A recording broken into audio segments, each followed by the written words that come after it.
Hello, There she go. everybody, and welcome back to the Sloppy Lab.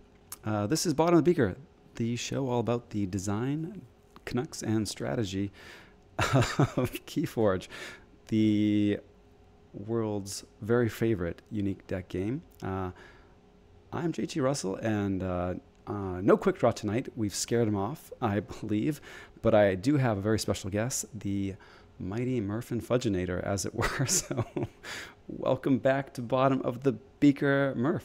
How are you doing? Thank you. Thank you so much for having me. That was really good. Wow, I was very impressed by that intro. Well done. Nice. It was a last Yeah, minute well call to go done. with Canucks instead of Ducks. I don't know, is that? But I have to ask now because I got I called out liked for it. being a racist on the last one. If that's a You bad know, you term. were you were you were just culturally insensitive, JT. Culturally That's it. insensitive. Okay. Culturally insensitive. No, I thought that was great. I thought that was great. Then that was great, and I think the Mighty Murph and Fudgeminator was phenomenal. What a Nice. tie-in. I liked it a lot. Nice. I liked it a lot. Nice. Nice. I'm a big fan of the Canadians, especially Wolverine from the Marvel Universe, you know? So Yep. very That's favorite. everyone's favorite Canadian. Everyone's favorite Canadian. Also, shout out to favorite Canadians, Christine Sinclair, the GOAT of Canadian soccer players, playing their final match tonight before she retires. Is that right? That's right. All Yep. right. So shout out to anyone who's watching that and watching some soccer history, Canadian soccer history happen tonight. Awesome. Well, I'm sure that's what Quick Draw is doing instead of being here talking with us this evening. And also, we have to mention JDG, naturally. That's right. Yeah. We would be That's remiss. that's thanks, Rich. I appreciate that. Not even JDG. I'm over JDG in this one. I appreciate that. Frame that, clip it and ship it. Yeah, exactly. Sorry, JDG. The chat is chiming in with favorite Canadians, and Quick Draw is breaking our hearts. Yeah. Breaking our hearts. Yeah.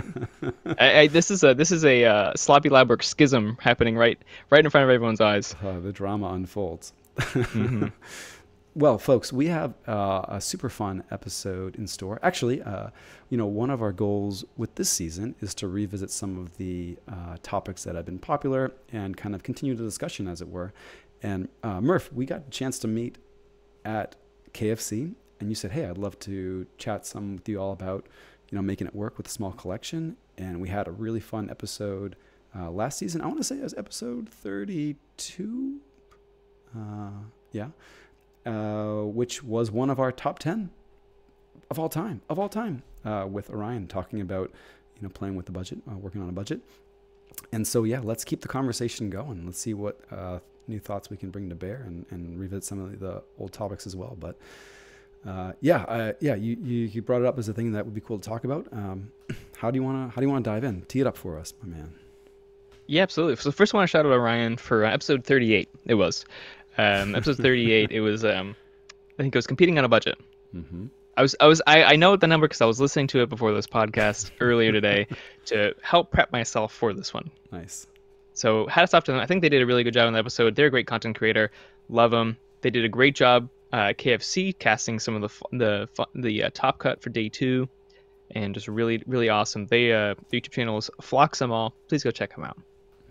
Absolutely. So today, we did get to meet at and I did. I've been brewing on this for a while. Big fan of the show. Dedicated, hardcore, bottom of the beaker fan. There's no merch available for me to buy, but if there was, I'd watch the episodes decked out in broken beakers, in hexagons. Unfortunately, I can't. But because of that, I think one of the things it's very near and dear to my heart is how to make the most. I mentioned this in some of my interviews and all that kind of stuff, but make the most of decks. And a very personal story for me is a personal story for most people when they get into Keyforge, because most people are sold on the you just need one deck idea.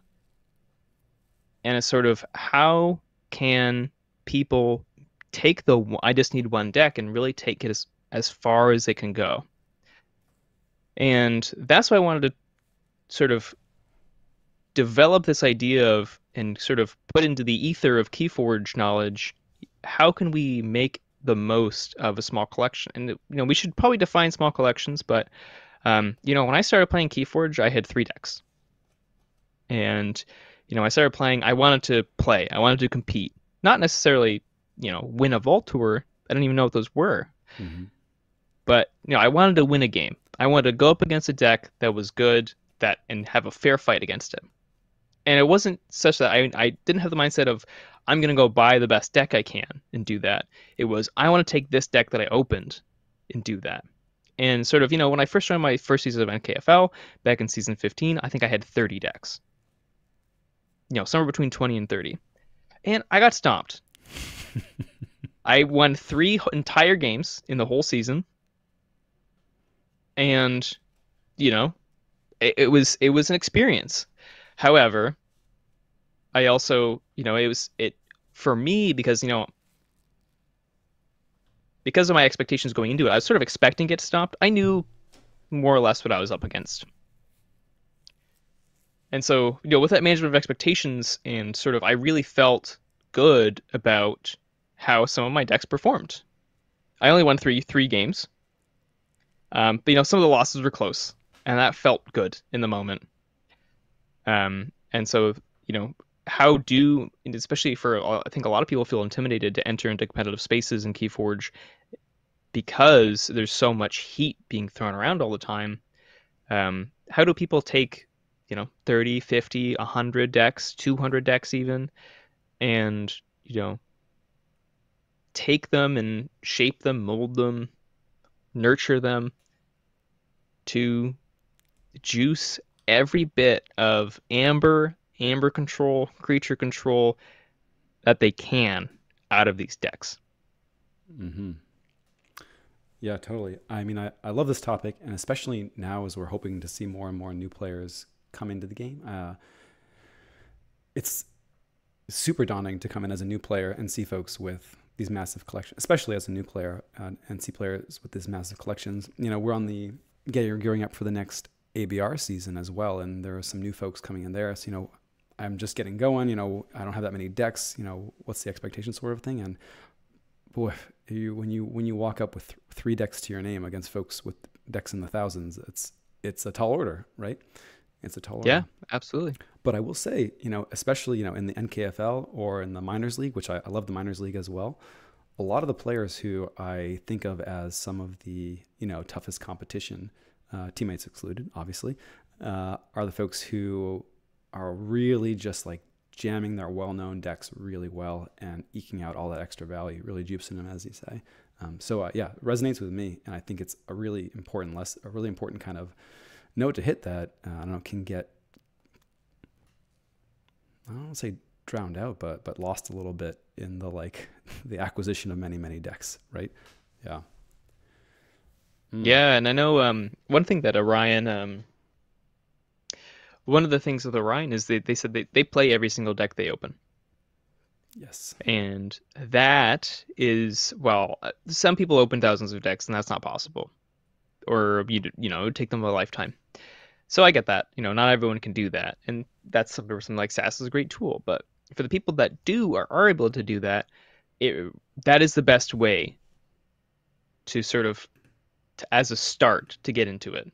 It's really easy to write decks off, and I really applaud Orion for doing that. And I know JT, in that episode you were talking about you also embarking on some of that path. Obviously you have many decks, but a lot of them are played. Yes. And that's something I really appreciate, and something that I think is, sorry, I just read chat. Shouldn't do that one in the middle of talking. But no.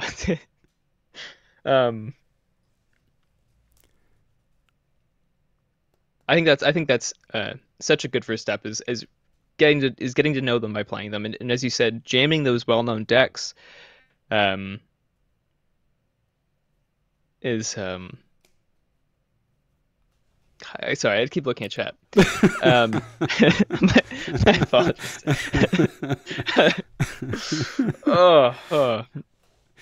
They'll get you. I will read this quick draw one. There's actually one legitimate message that is in chat.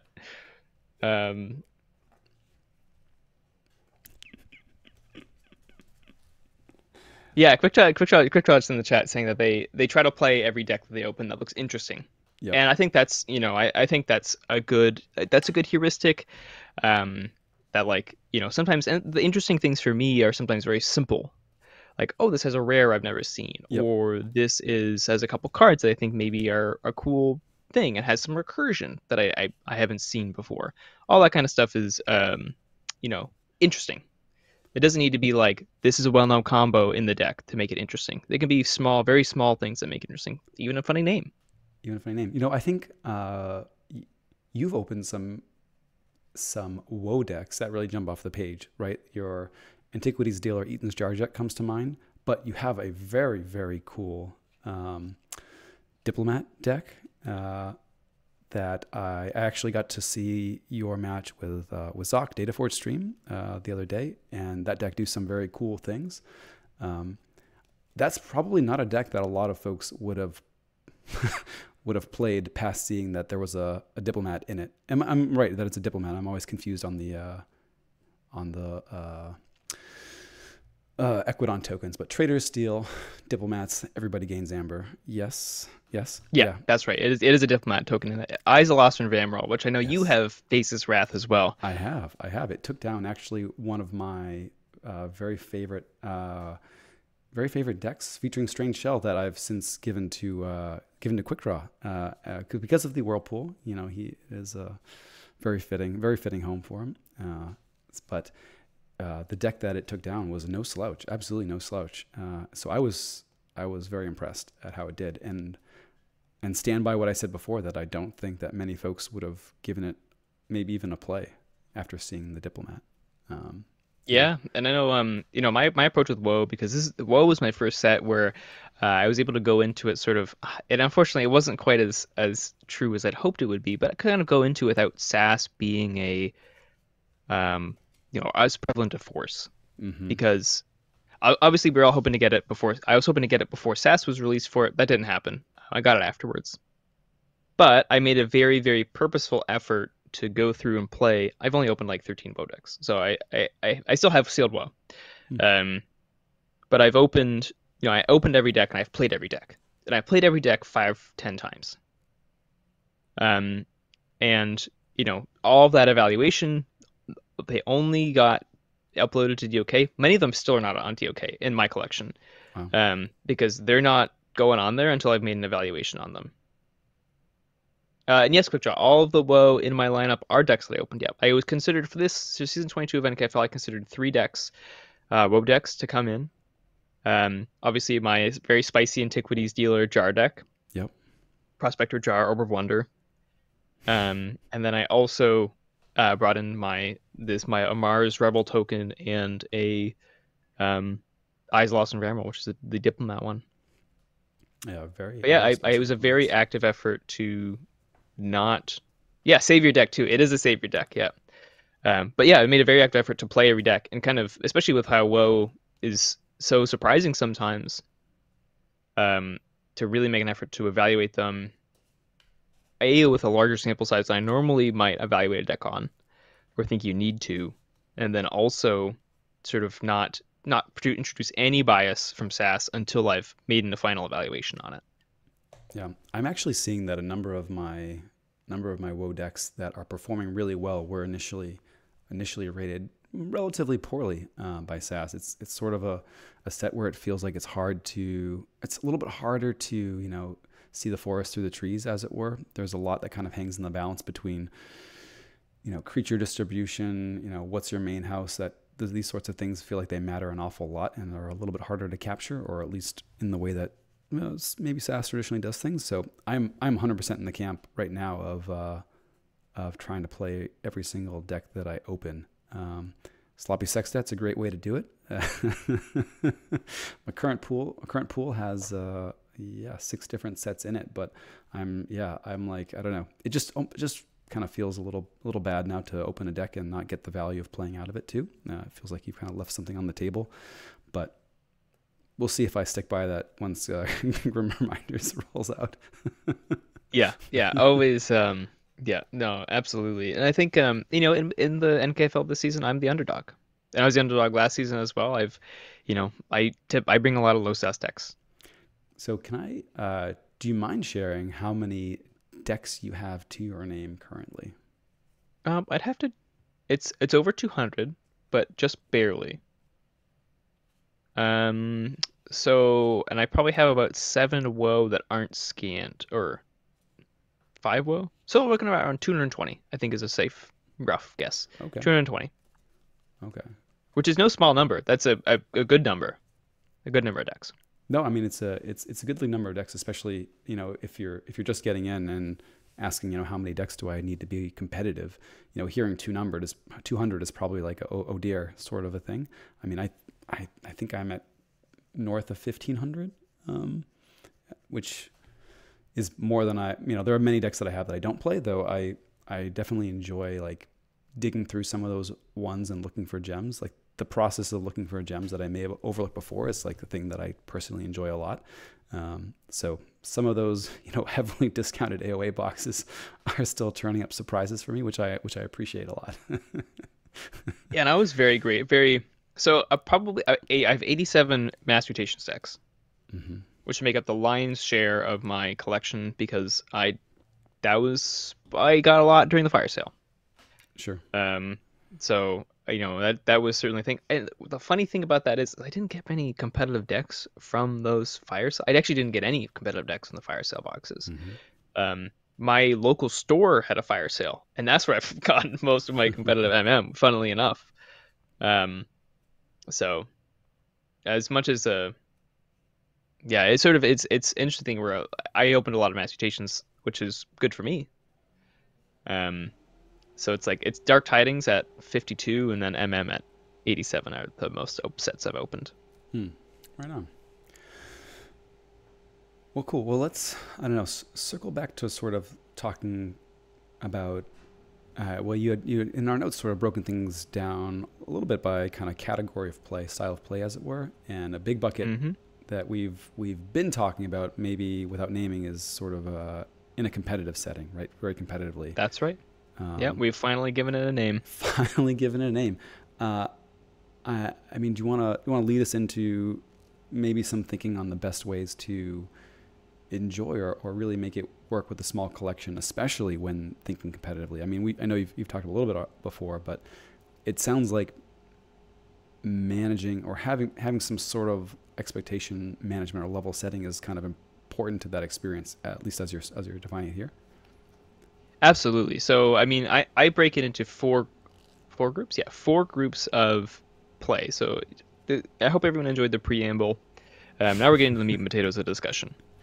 So I break it down into four, and I think of Keyforge in sort of four different ways of how do I enjoy my collection. And now for this episode, we're focusing on small collections. I think this applies to all sizes of collections. However, Okay. I think we're going to focus on because they're going to have less options. So how do I maximize a small collection of these? So there's four categories. You can enjoy your competitive collection competitively. You can enjoy your collection casually competitively. You can enjoy your collection casually, or you can enjoy your collection solo. So competitively, how I break it down is sort of what we've been talking. Although there's a strong mix here. So casually competitively and competitively are broadly sort of in the same boat. But when I mean competitive, there's, as opposed to casually competitive, there's stakes on the line. Okay. So I'm talking about you're going to a vault tour and you're trying to win $3,000.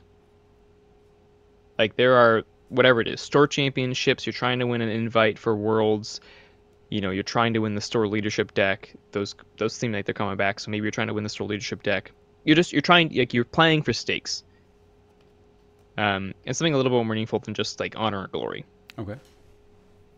So that's what I mean by competitively. And then casually competitively is entering into a competitive space with the with the uh, with the goal to have fun and enjoy the experience and sort of participate in the sport for the sport's sake. If that makes sense. Winning is still the goal. You're still entering with a competitive mindset, but the stakes of you winning are lower. Mm. Mm-hmm. So I think the reason I separate them like that is because the management of expectations is the different part. I think that's a really good distinction, and a kind of an interesting interesting line to, I don't know, tease apart the differences between. I don't want to derail us too much, but I do feel like there was a significant group of folks who bemoaned the like introduction of cash prizes for vault tours, and it's a lot. It has a lot has a lot to do with maybe pushing that sort of event from this what you're calling casual competitive to like purely competitive, as it were. Yeah. And I would say it would. I mean, I'm someone who Keyforge has a pricing problem, which I understand, and I think most people do. Yeah. And I think cash pricing is a nice compromise for now until maybe we can figure something out as a community, or Ghost Galaxy has, they use their big brains and figure something out. Cash pricing is fine, and having pricing to incentivize people to go to events and really try and bring their best, I think that's great. Yeah. But money changes things. Money changes people, changes how people approach the event, how they think about the event, and how they react to events, that perspire at those events. Mm-hmm. So yeah, I do think it does change it from a casually competitive. The only thing you're competing for is honor and glory. Now maybe someone can put a down payment on a car if they win. It's just money changes things, and not in a bad way or a good way necessarily. It just changes things. Sure. So yeah, I do like to have that distinction because, as I said, it comes into management of expectations of how you have to sort of conceptualize and approach the event. How you have to think about and approach the event changes based on what kind of stakes are on the line.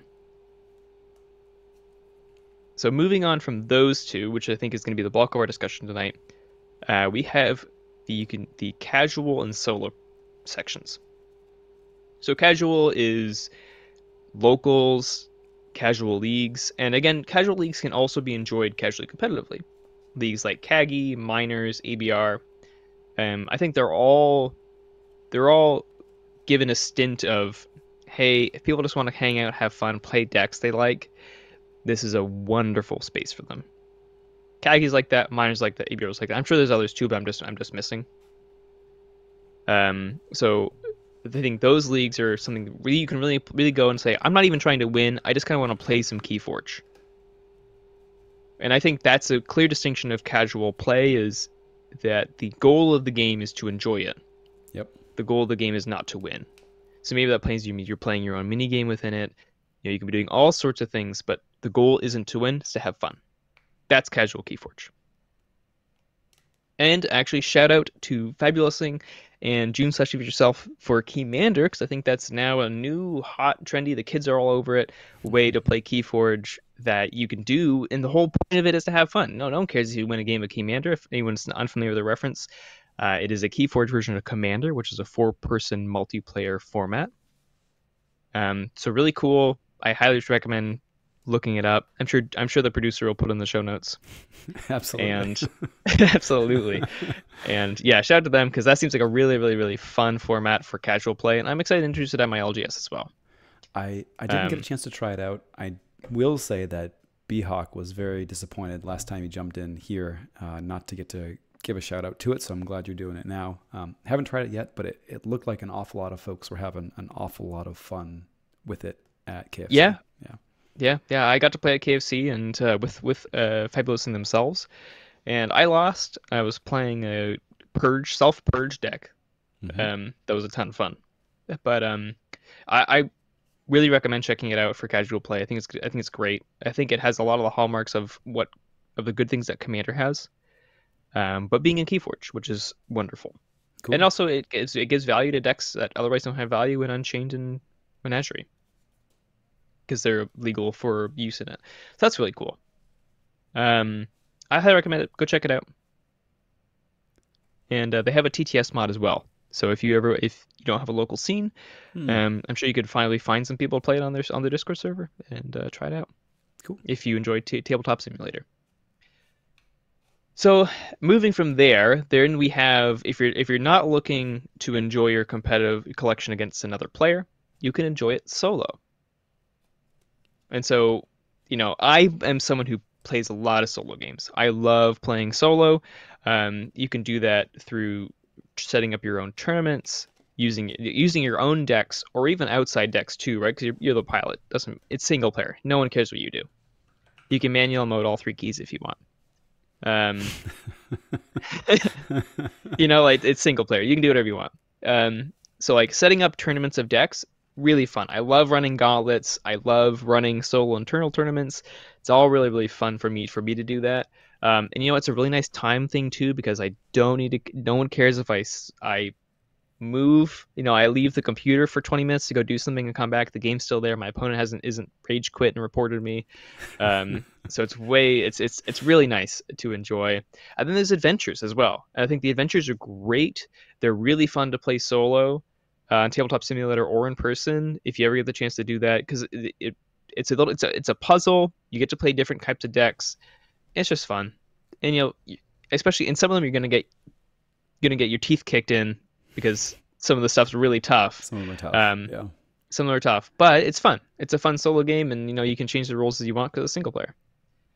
So highly recommend that. That's a really fun way to enjoy your collection, and it's a really stress-free way to enjoy your collection and just play Keyforge without any pressure. So really fun. Recommend it. It's a good fun way to learn your decks, especially solo. Solo is a great way to learn your decks. So here's a question for you. Mm-hmm. I've seen your primary account on TCO. I've seen Murph Alt on TCO. Mm-hmm. Are you also Morph on TCO? I'm not Morph. I'm not. I haven't played against Morph yet, nor have I spectated in a Morph game, but I'm a little worried that it is me, and I haven't figured it out yet. Okay, interesting.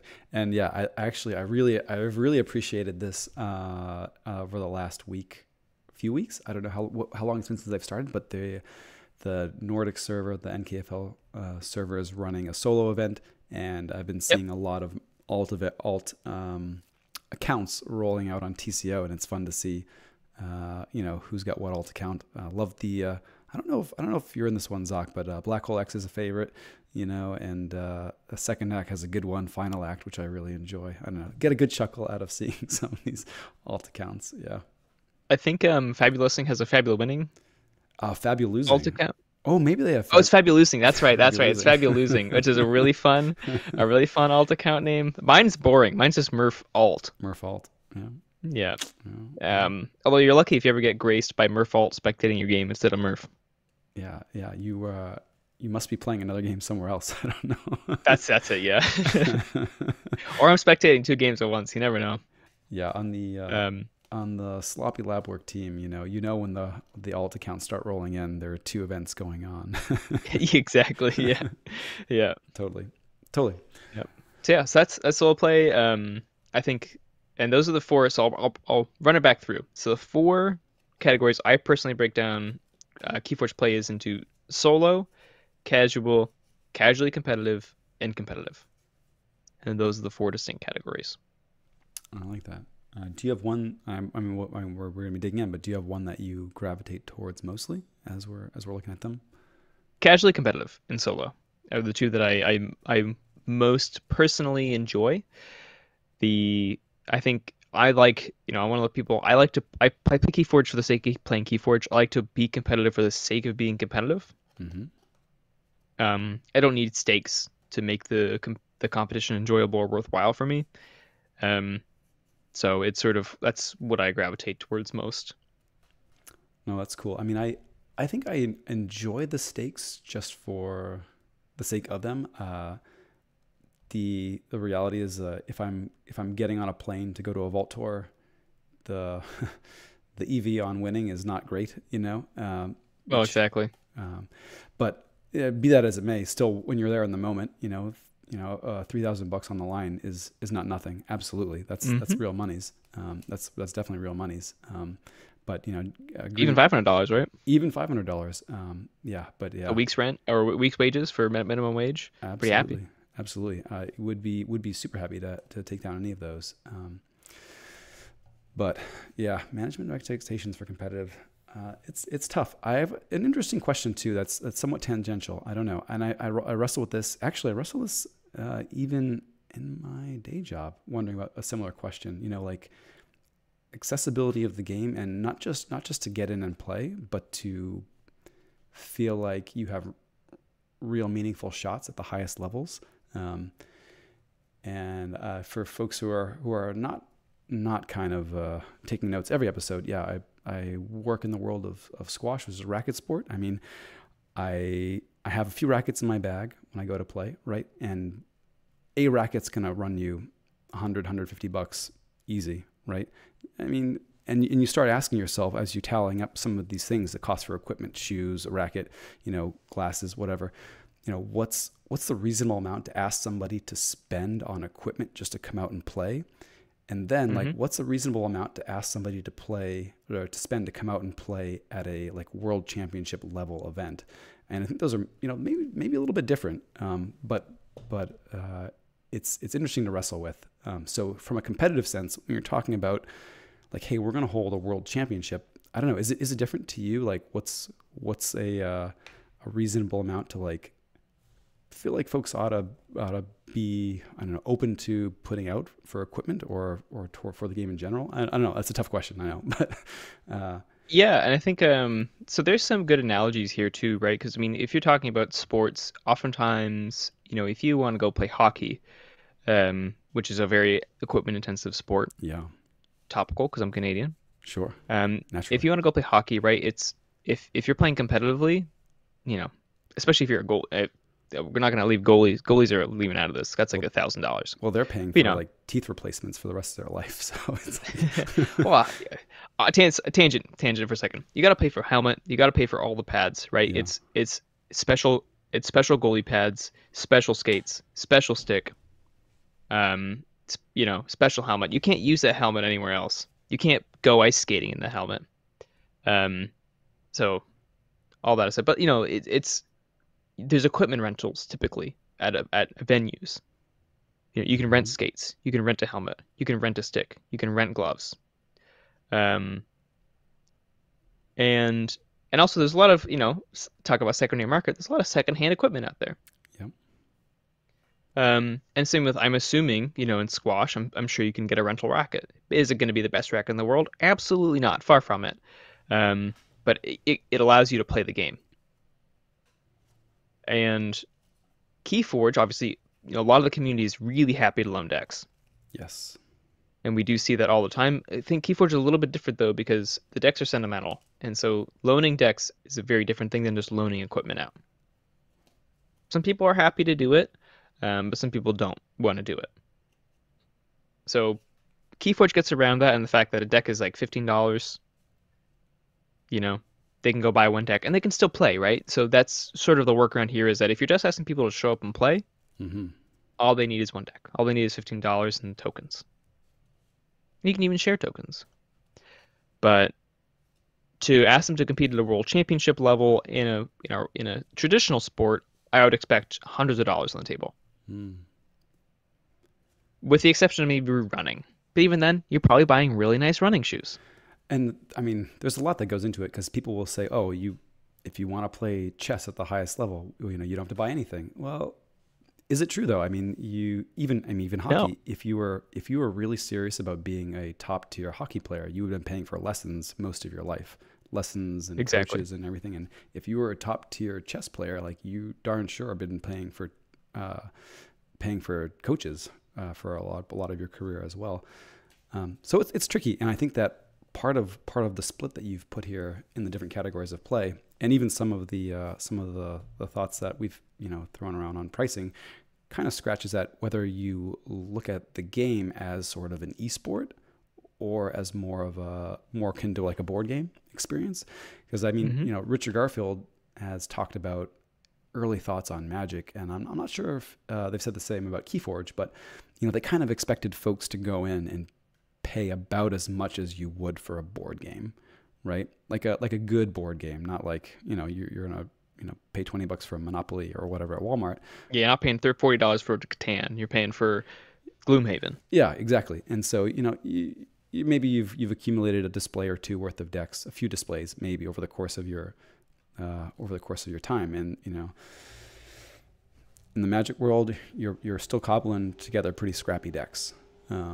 And in the Keyforge world, you probably haven't mined enough to see some really, really degenerate stuff, most likely. Mm-hmm. But it's interesting. So I don't know if that was more of a tangent, but I think, yeah, it gets at whether you consider the game in either of those lights. And I don't know if that's sort of a spectrum that maps onto the breakdowns here, and sort of whether you consider the game sort of more of an out of the box board game, or more esport-y. I think certainly in solo play you can consider it very, very board game like, but maybe not. I mean, I don't know. I would say casual and solo board is very board game like. Okay.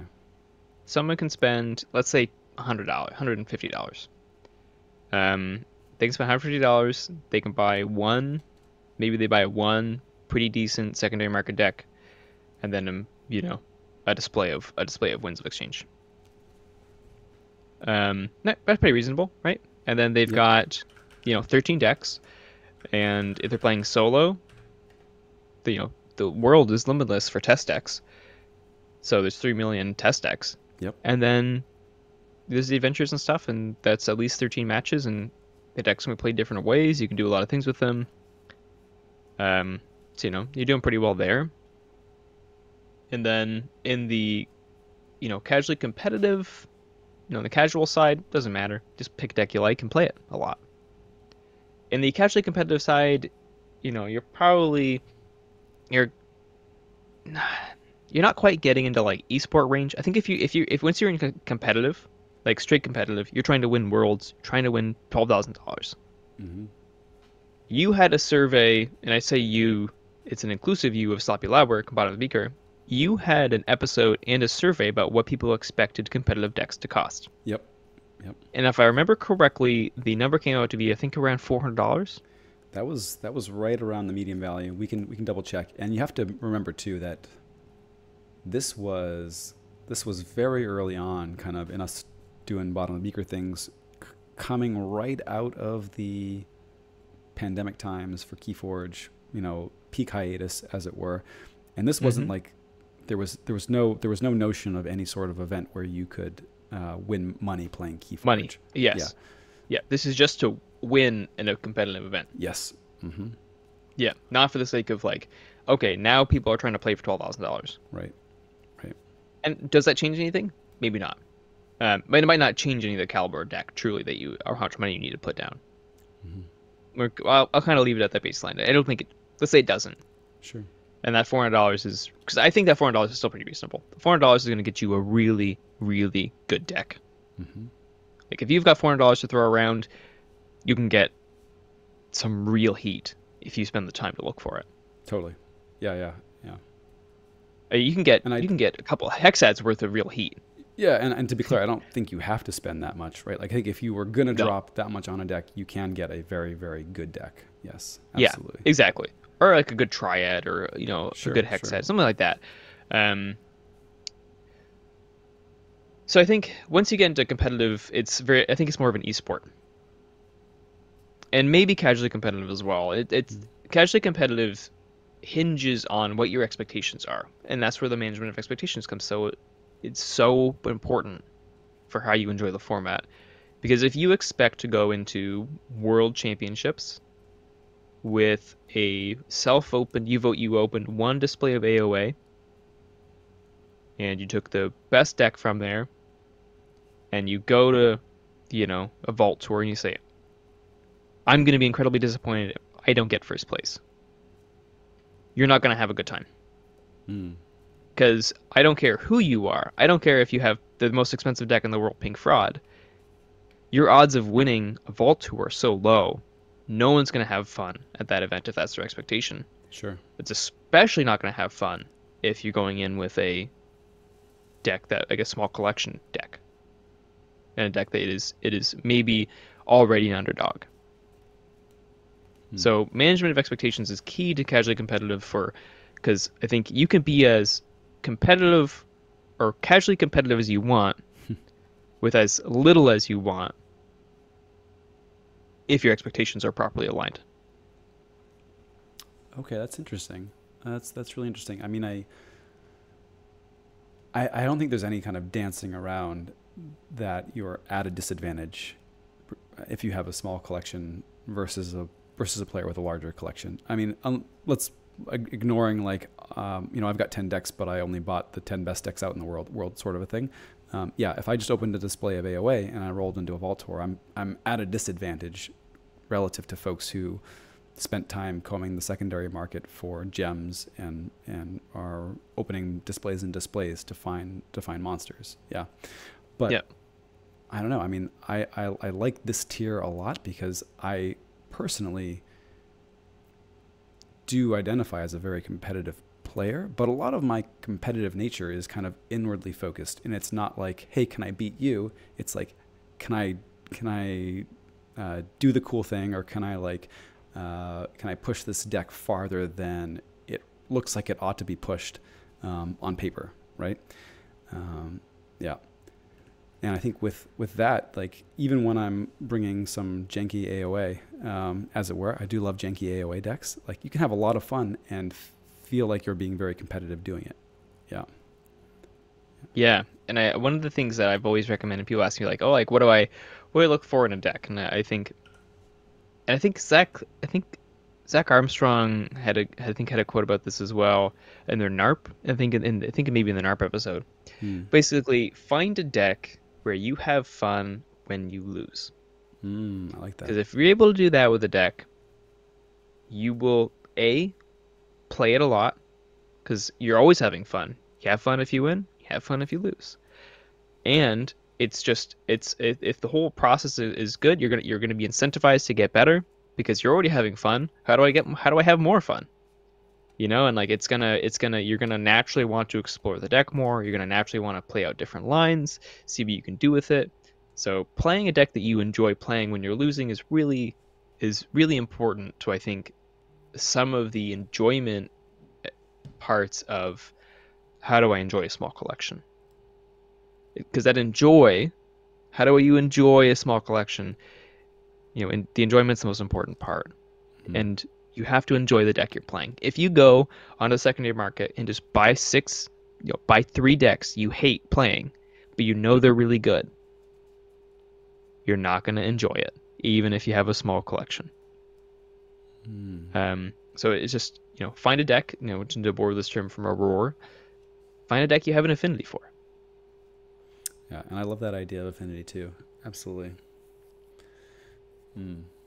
No, so true.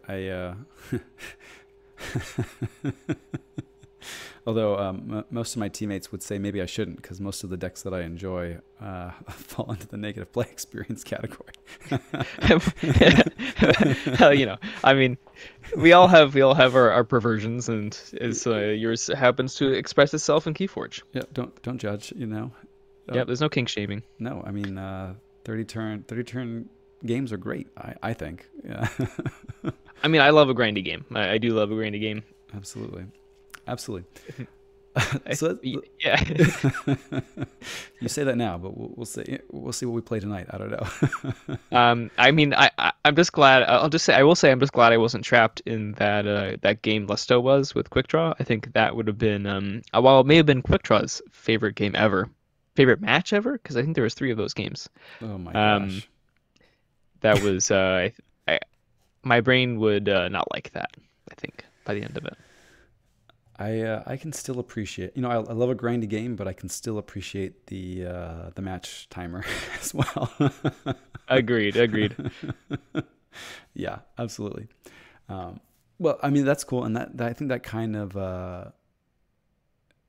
makes clear some of the expectation setting that you had in mind for casually competitive, right? Or was it? Yeah. And so let's dig into then sort of mindset and how you go about finding your joy or just managing your expectations, bringing a smaller collection to a very competitive setting. Is there kind of a shift there for you?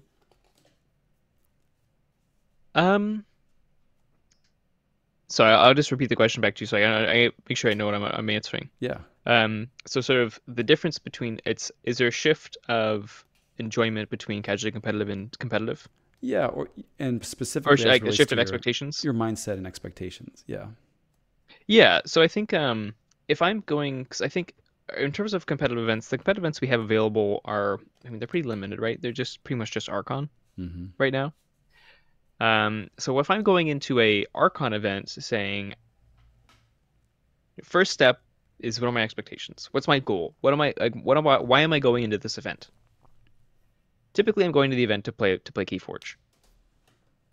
That's the first goal. The first goal is it's a success if I go play Keyforge. That's the first win. Yeah. The second win is if I do well, if I think I've done well, I'm happy with my performance. For me, that means I think I've played cleanly. I think I made good decisions. I had good game plans, and I played the best I could in the moment. So for me, that's a huge win for my competitive mindset. Is did I play well? Mm-hmm. Third one is did I win? Did I win as many games as I could? Fourth is did I place well? Okay.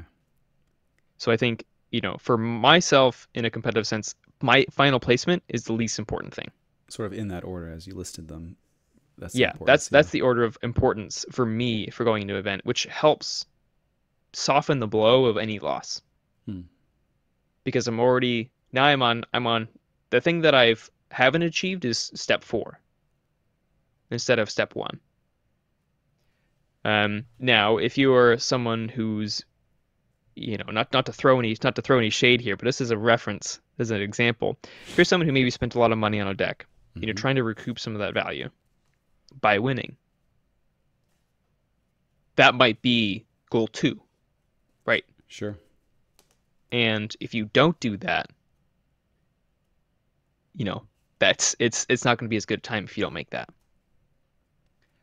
So for me, but I mean, that's also a reasonable goal, right? I think because like we can have reasonable goals. If your goal is a top 8, that's a good goal. I think that's very reasonable. If I think a lot of people with small collections included can have that as a reasonable goal for most events. Um, and then if we're talking about, hey, I have a small collection, how do I pick a deck for an Archon event? Me personally, I like to look, I'm happy to play any deck that has any possible leg to stand on. Could be a peg leg, Mm-hmm. it could be, it could be anything. As long as it has a game plan, I will play that deck to the best of its ability in a competitive environment. And, you can hold me to that. As I'm sure some people might try to. And I don't know if it's on stream, but one deck, it is on stream. Okay, good. One deck that I like, that is one of my favorite decks, period, is Sir D God Totem that we see on screen. It is an AoA deck, and it is a 57 SAS deck. I think on pretty much anyone's first brush with this deck, it's going in the trash. Like Mm-hmm. it's just straight to the bin. But for me, especially I opened this. This was a sealed open. This was a sealed deck that I opened, and I played blind sealed with, and I had a lot of fun with it. Mm-hmm. And I had fun with it. That's the most important thing for me. Is I didn't win my first game. I put up a good fight, but I lost. But I had a lot of fun losing. I was doing fun things with the Exhume. There's a Witch of the Wilds that I could I love house cheating in Keyforge. Yep. So I got to cheat house cheat with the Witch of the Wilds, which is you play an Untamed card if Untamed is in your active house.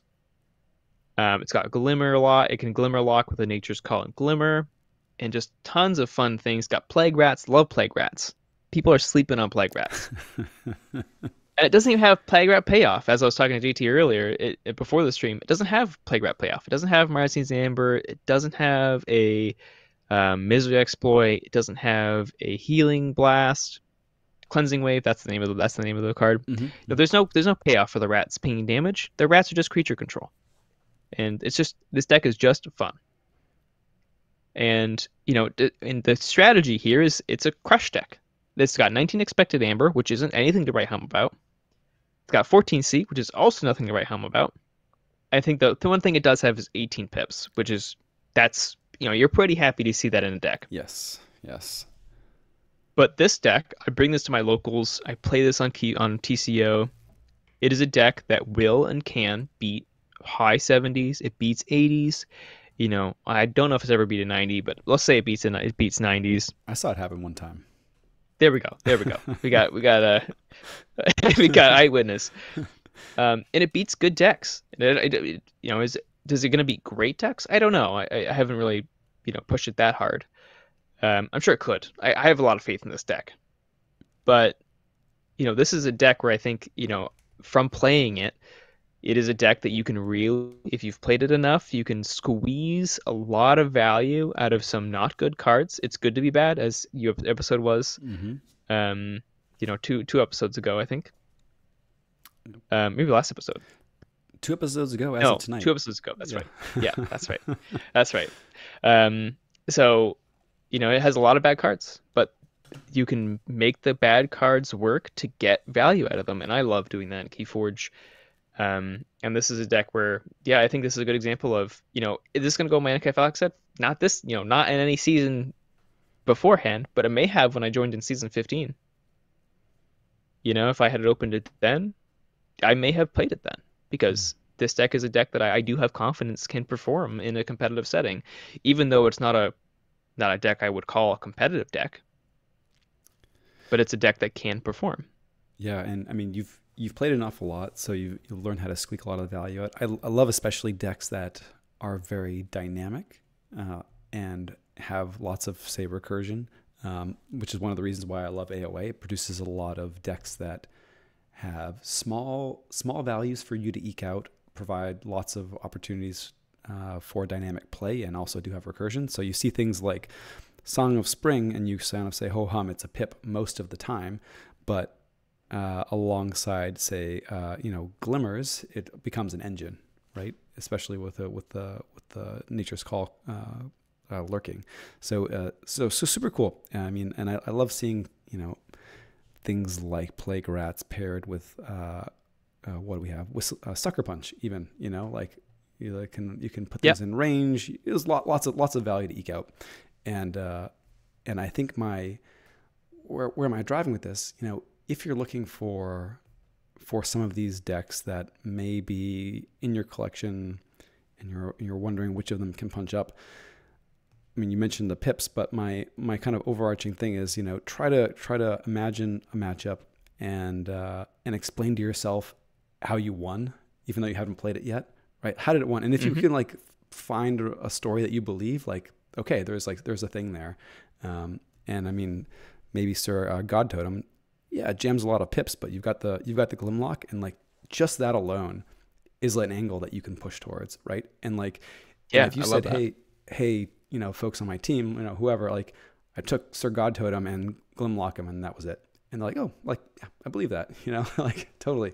Yeah, I love that. I think that's a really beautiful way to talk about a deck and evaluate a deck. I have one that was sort of similar camp. W. Peters, Alfiero di Novalo Cupo, which Quick Draws is screening at his computer somewhere. But it is in a similar camp. Although it was a secondary market purchase, but is a deck rated in the mid-50s that I will bring to the competitive queue, and has beaten some very highly rated decks. And it's all about, are there lines in here that you kind of believe can be pushed?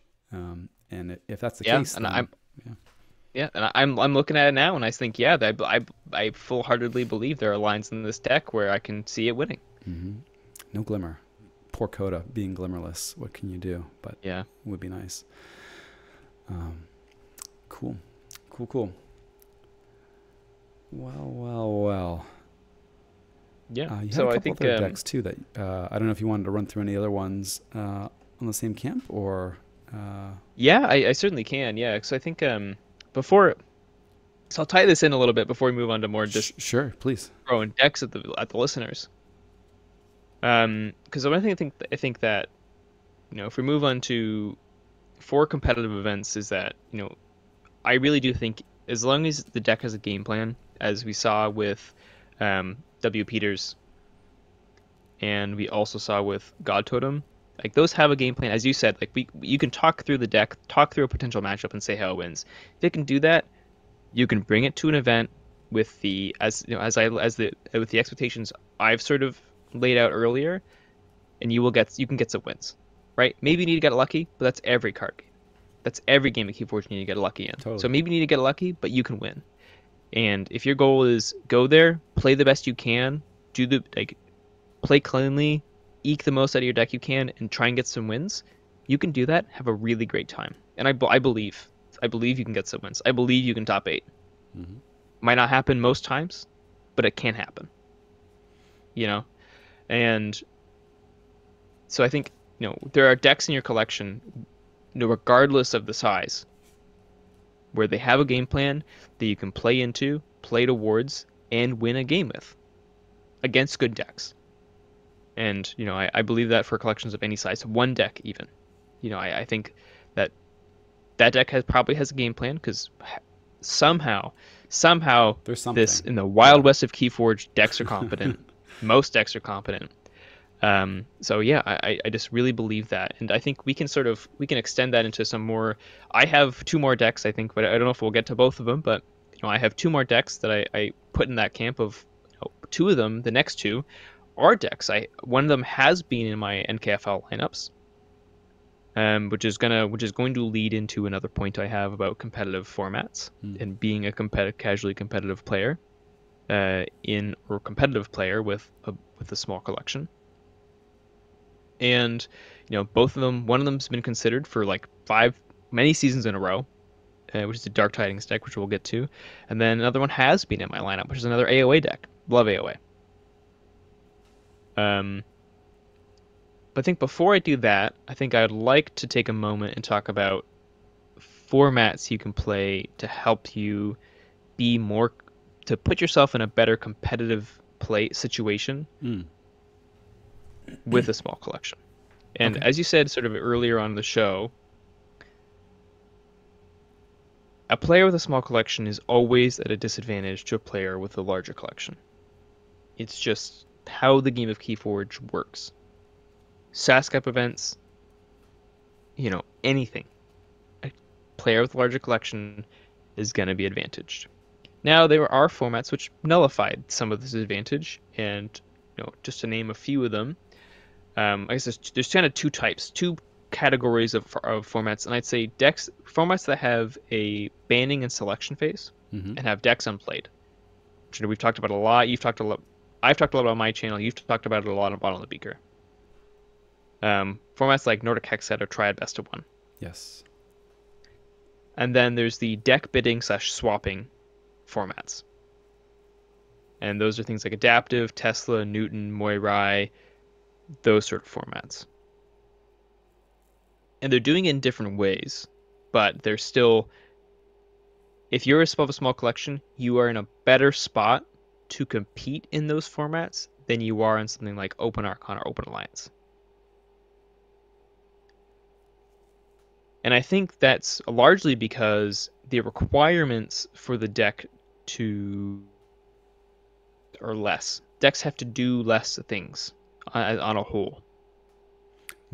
Each individual deck has to carry less weight, we could say.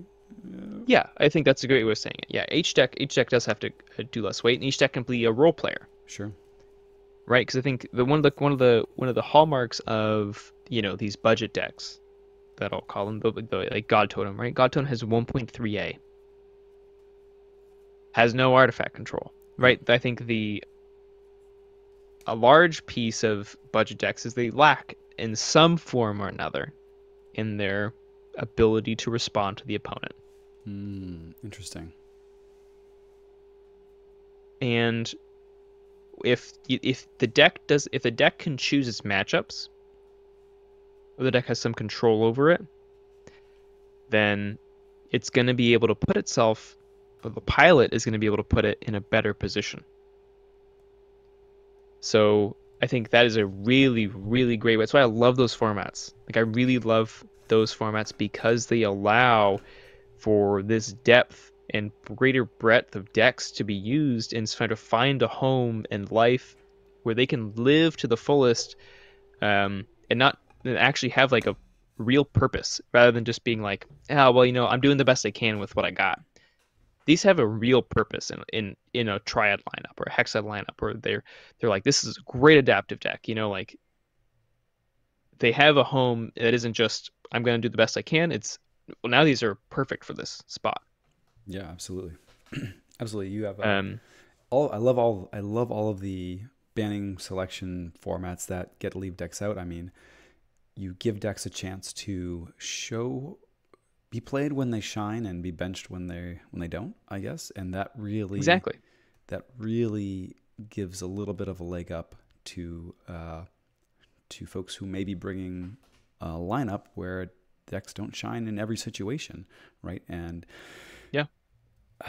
if you think of the bar that a deck has to reach an Archon, you can, and that's maybe across a bunch of different criteria, you can bring decks that reach that bar in single criteria, though maybe not in all, for say Triad Best of One, and select it at the time when that one spike actually matters for a matchup, say. So I don't know. I don't know if Ghost Galaxy is listening. I'm sure they're not, but I would love to see Triad Best of One as sort of like premier Archon event instead of Archon Solo. I don't know. That would be cool. Me too. Like I love adaptive. If I understand the logistical problems with adaptive, I really want to try best of one to be a competitive format. Interesting. If I had a wish, adaptive would come back, but I really think it tried best of one really should come back. I like Triad Best of I One, and I mean it scratches a lot of the other things too. I mean, yeah, we're talking about smaller collections, but it's also a reason to give some of your other decks more play. Dig deeper into your in a big collections. collection, yeah, Yeah, yeah, absolutely. Um, like I said, this all this talk applies to every collections, every size, but totally. we're focusing on how do you maximize the small collection. Yeah. Um, and I'm personally of the opinion I don't really like Triad Best of Three, which I know is blasphemous to some people. I some people are clutching their pearls with that kind of statement, but I don't like Triad Best of Three. I think Triad Best of Three is not a bad format, but it's not a format I really like to engage in because it feels um I feel less in control in Triad Best of Three, Hmm. if that makes sense. It sort of feels like, we both get a ban, and then there's no agency after that. Hmm. All of our decks are going to play each other, and that's that. Whoever comes out on top comes on top. There's no like deeper strategy. There's no mind games. You know, it's just can both of my decks beat both of your decks? Yeah, I mean, I think uh, in broad strokes, I think Triad Best of Three comes down to sort of, and these generalizations, but comes down to a weakest link among three decks, Mm-hmm. Yep. and as opposed to in Best of One, where your weakest link in a particular matchup gets to sit out. But yeah, it comes down to your weakest link, which is even more punishing to those with smaller collections Exactly. than Archon, even per se, Archon Yeah. Solo. And I think I'm in a position in my Keyforge career that I think I have solid decks to make a triad with. And it's not, maybe there's some bias in me coming through on the best of three angle. Um, but yeah, I just think that agency offered to the player in best of one really is very valuable. Hmm. Two, I guess, I think as you said, it helps players with big collections because you do get to use those pinch hitters, and allows you to enjoy that collection a bit more than just saying like, oh, well, I need this deck to have everything. Doesn't need to anymore. But no, it really helps put players with small collections feel a lot less pinched. Yep. So yeah, banning formats, great for players with small collections. I think you can, if you want to take part in those, you can do a lot of there, feel really competitive with not a lot. Especially if you have, clear ideas of what you're trying to do with, a lineup going into it. Which is hard, right? I mean, because it's also it's sort of a double. It's there's two problems too, right? Where often players with small collections are new players, Mm-hmm. right? They're not players that maybe aren't as entrenched. They are not as deeply learned on all the nuances of Keyforge and the strategy and when to hold cards, when to discard. deltas and all sorts of different, you know, larger concepts of playing the game competitively. And, you know, maybe at that point it is a little harder to sort of eke out those advantages you might get in a Sir God D God totem. Mm-hmm. Or maybe it's harder to eke those out as you would get in a Peters. Or you know, for me when I started, the chat wants me to talk about Judge, so I'm going to use this as a launching point. It would be when I started playing, I opened Judge, the Crusader Judge, and I couldn't win with that deck. That deck, you know, I lost maybe 20 games in a row, genuinely with that deck. I brought to locals to play on TCO. I didn't win with it, not once. I could sort of feel, I felt the deck sort of had something going on. I just couldn't figure out what it was. You know, and a lot of the problem was I just was playing cards. I didn't understand holding cards. I didn't understand, you know, hand shaping. I didn't understand archiving, you know, like long-term game planning or figuring out what the deck was trying to do. Sure. So, you know, I just played the United Action the first turn I got it. But as I played the deck more and I started to develop more as a player, I kind of realized, oh, okay, that, you know, like it really started to click a bit more. And then I started to win more, and now it's my best deck. Hmm. You know, and I think that's a really, you know, I don't know, that's probably a unique journey.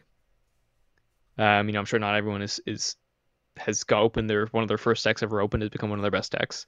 So I'm sure some people are too, but you know what I mean. It's and Yeah, yeah. then, but for me, it was quite a journey of sort of discovery, and was really eye-opening that there is sometimes you do have to put in a lot of work with a deck to really get it to a point where it's going to perform for you. And sometimes you need to put in a lot of work as a player to get to a point where you can perform where you want to perform with a deck. You know, sometimes there's decks where you say, I'm not ready for this deck as a player. You know, this deck's, I'm not able to capitalize on what this deck's trying to do. I Hmm. think that's very real. So, you know, being a skilled player helps maximize a small collection. Which is, you know, is something that only Yeah. that's a great question. Quick try in the chat asking how many games did I play with Judge before I said I'm going to put this in my cuff lineup. Um, when did I join? I probably played 40 games, Okay. and at that point it was also helped by it was one of my higher SAS decks in my collection at 74. Yeah. It was one of the highest. Actually, it might have been the highest. It might have been the highest. Actually, I think no. I had a 76. I think in Samir at Mm-hmm. that time. Um, so that was also partially why. Um, but by that time, I had gotten a much better hold of the deck and sort of felt like I was wrestling with it with what its game plan was a lot better.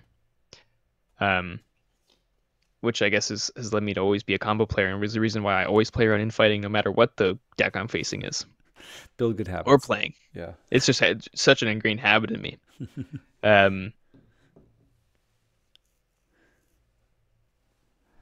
Yeah. That's yeah, okay, this is quick try out there at unable to join the stream but able to put walls of text in chat.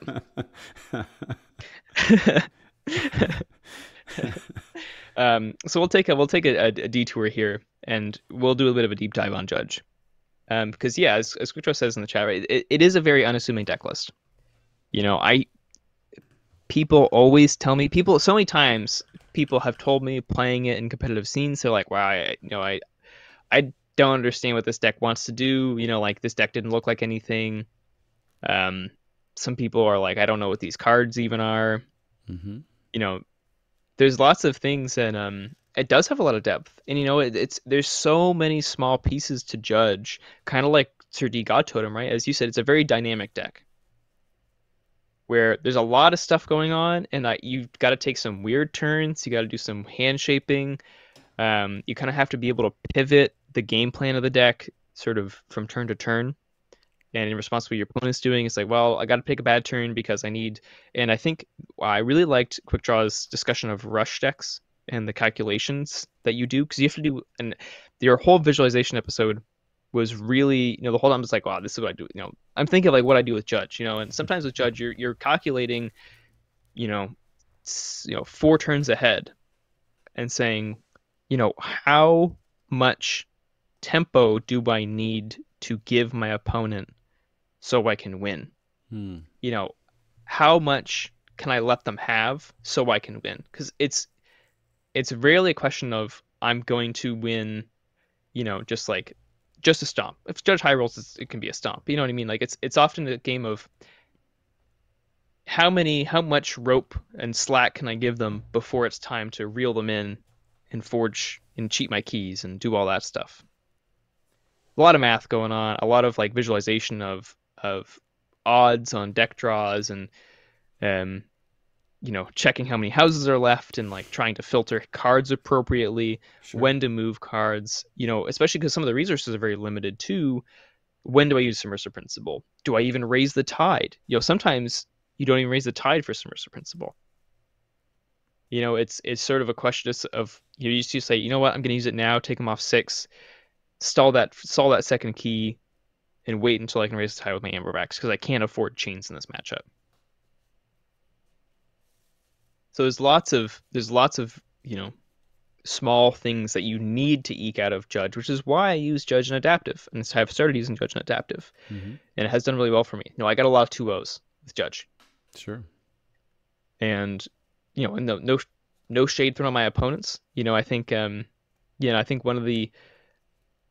game that sticks out in my mind from Kagi is the game I played against Kveld. Okay.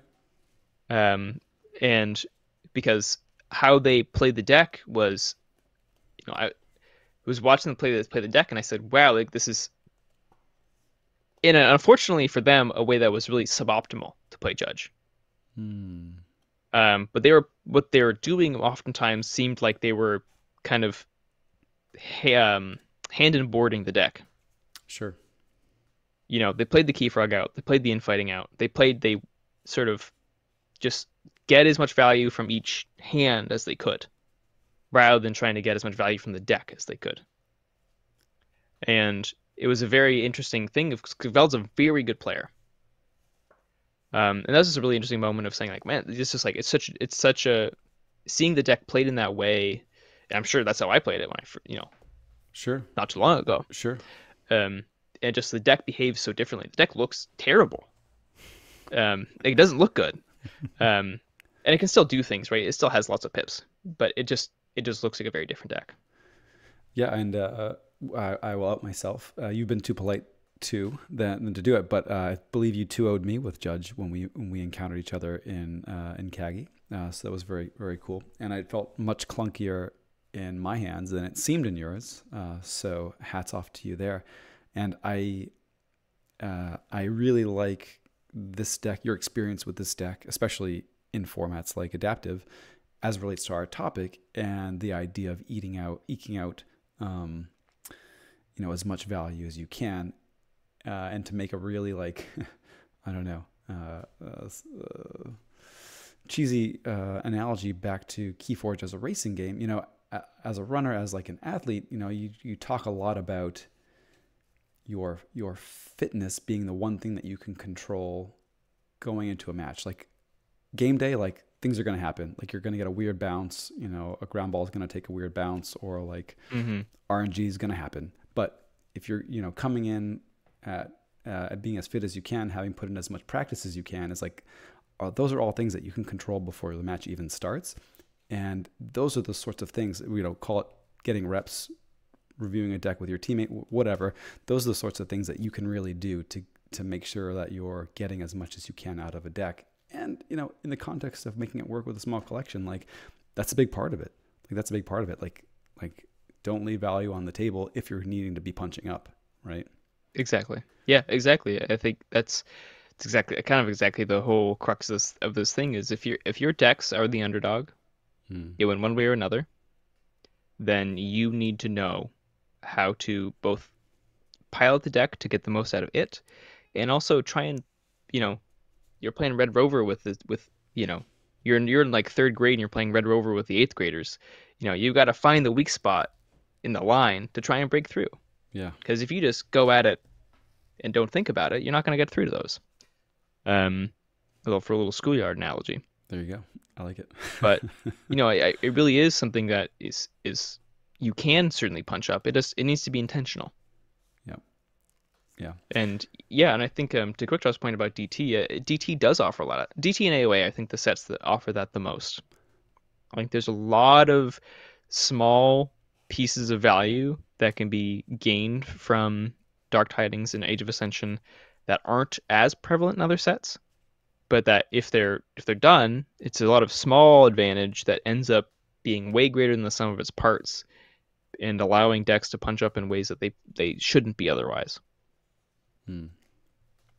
Yeah, I like that a lot, and I know I beat the drum of AOA love often, but I love the small ball of Keyforge with those sets, right? As opposed to, I mean, everybody loves a good big flashy combo, me as much as the next person, but it is super rewarding to cobble together a victory from small incremental advantages over the course of a game. Absolutely. Yeah, yeah. It's and there's a real something really rewarding about winning with the underdog deck for me personally. Totally. And it's really just like doing, especially I like thinking. I like this isn't something change people, that I'm not saying like people don't like thinking if they're playing like stronger decks or other sets, but I like being forced to work to get the most out of my decks. And it feels so rewarding crossing that finish line, knowing that I've sort of sculpted this game state that's allowed me to win, rather than sort of brute forcing it. Hmm. And to be candid too, a there's a feeling of comfort coming in as an underdog as well, which It's a management of expectations. it's All on its own. and I think you can wrap your arms around that and revel in punching up as an underdog, coming in with a lower deck count per se. Yeah, Yep. totally. Yeah. Cool. And, Well, I think I want to move us to the second kind of category of formats too. I think we talked about sort of the leave one outs. Although we hit on adaptive a little bit, but we won't. Let's call it out too. You've got another category of decks here, of formats here. Excuse me, that are best suited to maximize small collections. Do you want to just hit on those quickly too? I mean, you sort of have throughout, but we might as well call it out here. this is minors and ABI you're referencing, right? This is, so we talked about Oh, formats that have, leaving. oh, sorry. We're talking about the deck swapping ones. Yes. Yeah. Gotcha. Sorry. Edit that one out. That one out. Yeah. So yeah, I think deck swapping. We'll start with adaptive because we had a lot. It was a prominent part of the last discussion. In adaptive, and I've said this in our last Kagi one, but every deck is an adaptive deck. Mhm. Because what happens with adaptive is you play a game of Archon, you play a game of Reversal, and if different players have won those games, so it's a 1-1 match, you play best of 3, 1-1 match, then you bid on which deck you want to play in game 3. And what that's supposed to do, you bid chains. What that's supposed to do is say, hey, I'm willing to play this deck with like 6 chains. I think I can beat your deck with no chains. And it's a way of equalizing the decks. There's arguments made about how perfect an equalization it is, but all that aside, it's a way of taking two decks, irrespective of how strong they are individually, and just making the match all about this microcosm of how does my deck match up into your deck, which I think is the heart and soul of Keyforge, is deck matchups. Mm-hmm. It doesn't matter what SAS the deck is, doesn't matter how good a deck it is. All it matters is how good is it into this deck. And we talk about this all the time, where really, really good decks will lose to, decks that people consider really, really bad just because the matchup is favorable. And it happens. We see it happen. And that is, that's the crux of adaptive. And I think it really helps if you know your deck really well, you know your matchups, you've played a lot, you've done the reps, you have maximized your fitness, as you'd say. Mm-hmm. then adaptive is great because adaptive allows you to go with a lot of information on a deck that your opponent maybe isn't evaluating well. Obviously they get 2 games to see it played, but you're the one who has 30, 40, 50 games with it. Sure. They've got 1. Um, and I think that's something where that's a great format to equalize. And then you've got Tesla, Newton, and Moirai that are in here. There's others as well. But in Tesla and Newton, in Tesla you swap. So each round you swap, whether it's an Archon or reversal game. Yep. So, and if I think I'm pretty sure I have Newton and Tesla properly here. Yep. If I have them mixed up, my apologies. But Tesla is, so you play like 4 or 5 rounds, and you roll a dice to say if the first round is Archon or reversal, and then you swap thereafter. And what this does is it has to say like, hey, your deck has to be such that it can win an Archon game against other decks, but also be such that in the next round, when it goes and plays a reversal game, you can beat it with whatever deck your opponent gives you. It's such a fun puzzle, and it uses such interesting decks, and it's a great way to sort of take advantage of that deck knowledge you have of having a small collection, and it's also a field that equalizes what decks are being brought. Self-equalizes the decks that are being brought. No chain bidding, no anything. It just self-equalizes because people need to win both a reversal and a Archon. There's Newton, and in Newton you play it's got I can't remember the name of the scoring system, but basically you play a 2 games. It's adaptive without the chain bidding. Mm-hmm. So you play a game of Archon, you play a game of reversal. If one person wins 2-0, I think they get 3 points. Sure. So whatever it is. Yeah, basically, if you win 2-0, you get more points. If both players win a game, you all get less points. So very advantageous to win 2-0, which also self-equalizes the format by making people want to be able to 2-0 to get 2-0s, because or else it's going to happen and then you're not going to win. So it self-equalizes the format, and all those self-equalizing formats, they help players with small collections sort of compete at a level that is fair. Obviously, larger collections always favored. They're going to have maybe a wackier deck or whatever, but you can sort of get around that by having deck knowledge. Mm-hmm. And then Moirai is a really fun one for me. It's one of my favorite formats, especially one of my favorite fan-made formats by Karen. Mm-hmm. And it is Archon, Reversal, and Adaptive. Adaptive best of 1, so just the chain bidding part. But the twist, which is different than 3 Fates, which is a similar one. That's part of the etc. And I know JT's a huge fan of 3 Fates. Indeed. But Moirai is the wrinkle is that your opponent orders what decks. So you bring 3 decks, and your opponent orders the decks Archon, Reversal, Adaptive, and then you order your opponents, and so then it's done in secret, and then both players go, and it's you say, oh man, so I have to bring 3 decks that can do well in all 3 of those categories. And they can be any caliber decks. They can be Archon level decks. They can be Reversal level decks. They can be adaptive decks. You name it. You can run a full gamut there. And there's lots of really fun thinking about solving that puzzle. Mm-hmm. And all that in the end, all that really matters is how lineups match up, anyways. So yeah, and I think those sort of formats that reward and incentivize like middle of the bell curve decks and normalized power level of decks is great for small collections. It's a really great way to go in. Now none of those events have prizing. There were primes and stuff that had adaptive. Sure. And then shout out to Orion on the last episode. Now they can never say that the deck won them that adaptive prime. That was all player skill. Orion's a great player, but their deck is really cool. Is like an Archon Soul level deck? No, I wouldn't say it is. It's not gonna. I wouldn't call it that, but I think it is. It's does so well in adaptive, and they won adaptive prime with it. That's so cool that Orion has a small collection, as I said on the budget. And some of it's purposeful too, right? And then they're not the only budget isn't just financial or how many decks you have. There's lots of Sure. types of budgets out there Sure. and ways you can be a budget player. Um, but yeah, I think deck swapping formats and deck bidding formats really help players with small collections use decks, um, and sort of allows them the freedom to bring a lot of different decks. Totally.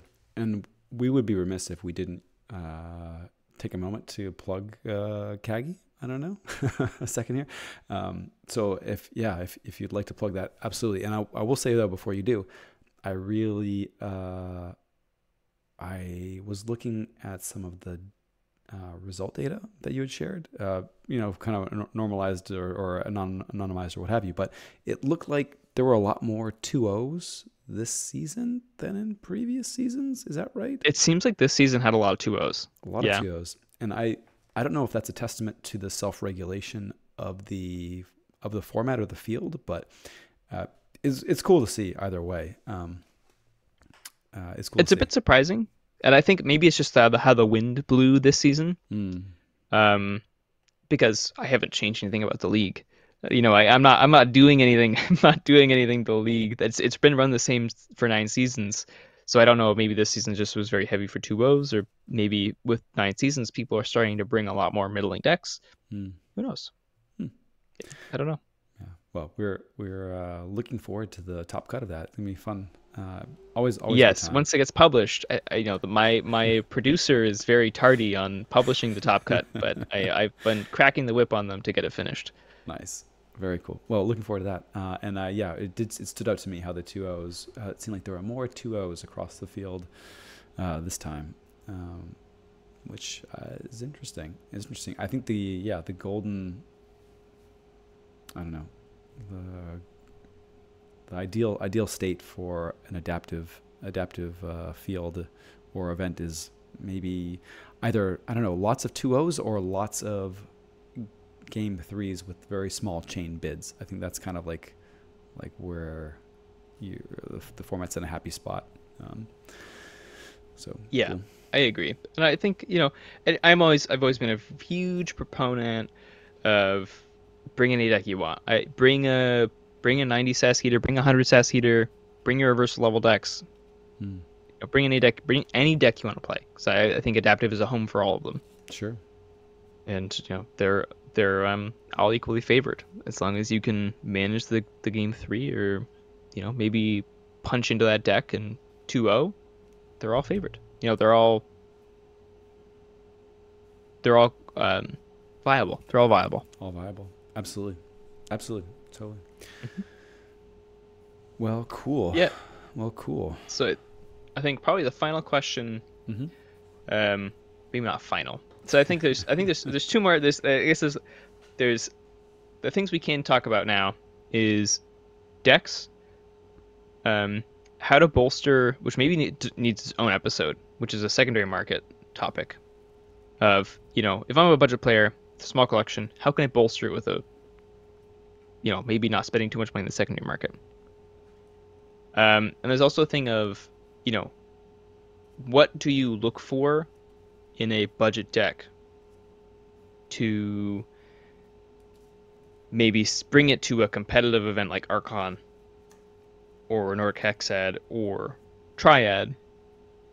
And then we've already done adaptive, so I think we can sort of leave that section of stuff off.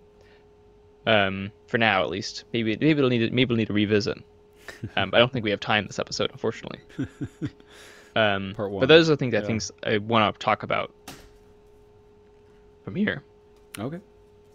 Yeah. Well, where do you want to jump in? Yeah. So I think I would like to jump into going to Vervet. I think the Vervet Sorcerer Librarian is kind of the next deck. Is kind of the next thing I'd like to talk about. Because I think it does 2 kettles. It's I was gonna say 2 kettles, 1 fish, but that's not the analogy I was looking for. It's 2 birds with 1 stone. Or turn of phrase. That's what I'm thinking. So this is both a secondary market deck that I bolstered my small collection with. For very cheap. I bought the Soft Doctor sheet. but it is also a um, it's a deck I had in my Nordic Hex set. Mm-hmm. You know, this is a deck that I don't think a lot of people are going to look at it, and they're going to sneeze at it. You know, like they're not gonna pay it the respect that I think it deserves. And Dr. Sheep certainly didn't, right? I got it for $5. Mm-hmm. You know, it was just the token value for the deck. I wanted a Gangernaut. A Gangernaut deck was the main goal in the search. I found Dr. Sheep's Sure. here, and I said, huh, no, this looks pretty good. I tested it, felt pretty good, and turns out it is good. And you know, you have Future Sass turned on. If you don't have Future Sass, it's a 67. Otherwise, it is a 69. Yep.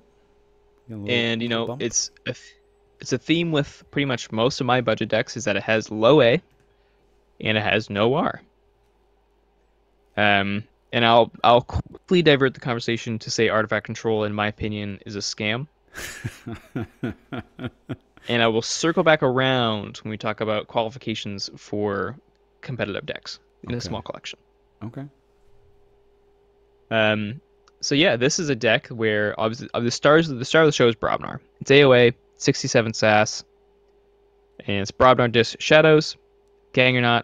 Like I said, then the Brobnar side, I actually don't know how much sass the Brobnar side has. Is it 23? So 23. nothing spectacular. You know, nothing to write home about. Actually, it's pretty equal sass across. 23 Brobnar, 22 Discs, and 22 Shadows. And you know, it's sort of functioning in a way that the Brobnar is the star of the show. It's the main house. You want to go into it a lot, gain as much value as you can. You can, right? It's got 2 Foozles.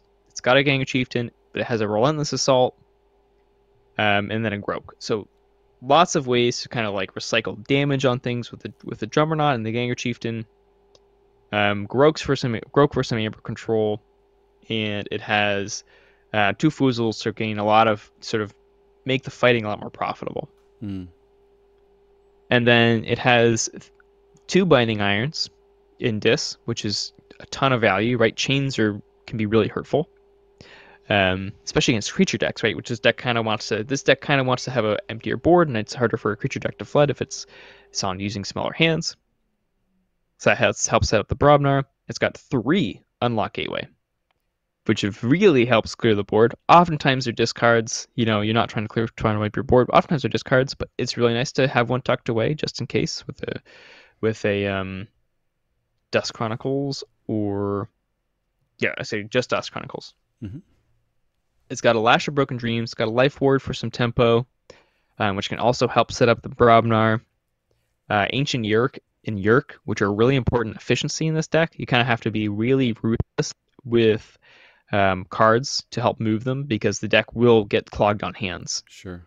Just by the nature of wanting to go into Brobnar so much. So taking a disc turn to just toss things out, this can be really important.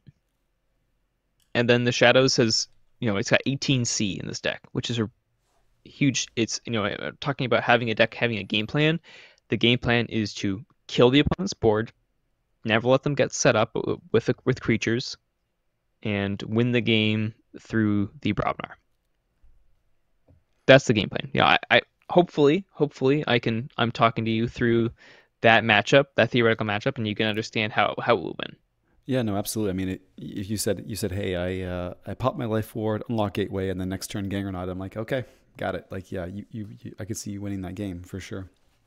Yeah, For sure. and so it does that, and it does it pretty consistently. And it has some weaknesses, right? It'll lose to Rush. It will. Yeah. Nothing I can do about that. Its only real Amber controls is Lash of Broken Dreams plus TMTP. It has no efficiency to store them, really.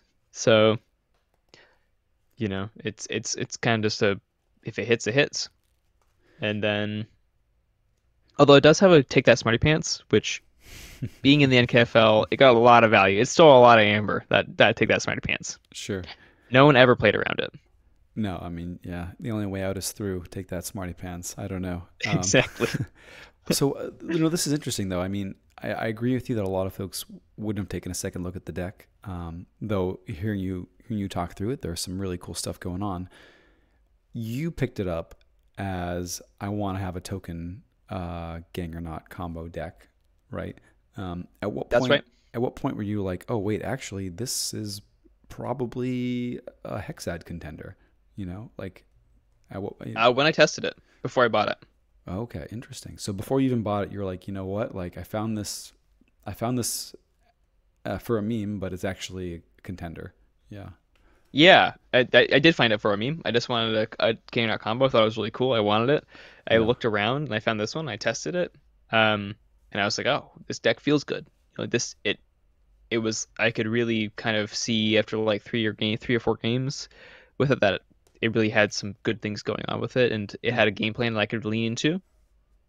And I wasn't that far along my Keyforge career with this deck. I got into Keyforge hard and fast, but I wasn't that far into it. And the thing that put me off it was the low amber control score. Hmm. Um, but eventually I did put it in my Hexad lineup, and it was a few seasons after I bought it. Because I was I wanted a crusher, I wanted a deck that could handle boards, Yes. and this deck does that, right? It's got 18C and real 18C. So it filled that slot in my lineup. It drew some bans. I think it drew 3 bans over the course of the season, which was, to me, it was wild. I was happy to see the bans on it. It didn't win any games. I think I played it every match, but it didn't win any games. But it almost won all the games, Yes. which to me was enough to be like, this deck was a success. You've got to be really careful looking at your Hexad results. It's very, I don't know. There are a lot of matchups that feel very close, and you walk away having lost 0-3, 3-0, and it's really easy to get sucked into like, wow, I lost 0-3. Hmm. But looking back at the individual games, like, no, this was a close match. Yeah, have to be very careful not to get too results driven in your analysis there, for sure. Yeah, and for me and I've sort of, I've sort of harped on this point a lot, but I think being a budget player or a collection, or, player with a small collection, you really can't be too results oriented. Hmm. Like, you really have to, like, your goal has to be your play in the game. Going with understanding you're the underdog, maybe your decks aren't the best, but can I be the best player I can be in this game? Can I give it a good show? And I think that should be everyone's goal, regardless of how good their decks are, how big their collections are, because I think that's sort of how you grow as a player. Sort of, as you said, that self-focused competitiveness. Sure. Um, but I think really important in NKFL, because especially because some of those stats are really funky. Is bans, is a ban worth the same as a win? All that kind of stuff. If your save deck doesn't win, is that really bad? Is that like a huge mistake you saving that deck? Is just so much nuance to tease out of data like that. Yeah, totally. Totally. Well, it's a really cool deck. And you say Vervet or Vervet? I say Vervet. Okay, I say interesting. Vervet. Yeah. Bold. Actually, yeah, it's Latin. They're Latin. Oh, okay. Okay. Yeah. Um, but actually, this is actually Zoc actually made some AI created Archon art Hmm. for this deck, which I think is really cool. They did it for one of their Dataforge stream episodes. Actually, Dataforge stream is a Twitch channel, but Dataforge episodes about uh, Archon art. And I don't know if I saw that one, or if I did, I'll have to check it back. Interesting. I will. Maybe you can pull it up on stream because it's really cool. So they gave me a couple. Um, and this one, I'll drop it in chat. Yeah, Does drop this it in. work? I'm very curious. And also, while you're digging that up, ponder whether if it's Latin, it would be Vervet or Werwet. Oh, that's a good point. We won't talk about that though. Okay, we won't talk about that. I didn't take Latin. I did not take Latin in high school. I took too much, and now and now I question everything. So I don't know. Maybe it's Old English. We're all just wrong. Old English. I could believe that. I could definitely believe that. Old English. Hmm. So I sent you on Discord. I don't know if you got it. Oh dear. Let me see. Sorry, it wouldn't actually drop into Very cool. I have it pulled up over here. Yep. So that's Vervet. Nice. yeah, I actually Sorcerer should look this right. Librarian, indeed. Some very cool artwork there. I like it. Yeah, I really loved how ethereal it was. I think they had some other ones that I thought were really cool. They tried a bunch of different uh different art styles for it. Hmm. I'll send over another one, which is a very different art style. Um, and then there's it was this one, which I will link. Which is very off topic, but I think for all the right reasons. Oh, totally. Okay. Yeah, different style. Interesting. Yeah, very different. Super cool though. Hmm. I dig it. But yeah, no, I think it's just a really fun little deck, and it's a deck that is near and dear to my heart, partially because of the find, like the secondary market find of it, and it's sort of it really being a really punchy, scrappy underdog. I am interested in that too. Like we've talked about wanting to play our own decks, um, and I don't think that has to be, you know, a lot of folks will say that they have a stronger connection to decks that they've opened, and that's fine. Like that's totally cool. I have some very strong connections with decks that I've found on the secondary market and picked up there too. Um, it sounds like this is one that falls in that camp for you. 100%. Though is it fair to say that you prefer to avoid borrowing team decks for large events? For the competitive events, as it were. Yes, I do. Yeah. Okay, because I mean, I think you do have a deep bench to pull from, I would say. Yeah. absolutely. Yeah. I mean, I think there's lots of very good decks among my teammates' collections, and Hmm. some of that's been curated for secondary market purchases from them. Um, you know, they there is ones there, but yeah, I very much prefer to play my own decks. This is all about how we find the joy in the playing for sure. So if that's what does it for you, then that's what does it for you. I dig it. I mean, I think you'll find that as the overwhelming sentiment among players. There are absolutely folks out there who will borrow and share, but I think you'll find that the overwhelming sentiment is that folks tend to prefer playing their own decks for whatever reason Yeah, we do. I think some of my teammates have decks I really like that maybe I would steal if it was ethical. And in those cases, it's sort of one of those things where I'd be happy to borrow those decks. Like I love some of those decks, and I really enjoy playing them. The Ascetical Sombra, maybe I can pull it up for you, is one of those decks it's Karen's deck, and every day I am jealous that it is not mine. Yes, I know this deck well. Or I believe I do anyway. So maybe I 50% know this deck very well, but it's the double Martian Generosity deck. Is that the one? No, that's They Who Foolishly Exalts the Ward. Yeah. Ascetical Sombra is a AOA deck. It's just Ascetical Sombra. I will link it in the Zencaster chat. It is a 63 SAS AOA. It has a Martian Generosity, but it is such a fun little deck. It is a deck that I think went undefeated 2 seasons in a row in in Diamond of NKFL. Mm-hmm. That's sweet. Or Diamond and Gold. Or maybe it was like 4-2 or something like that across one season.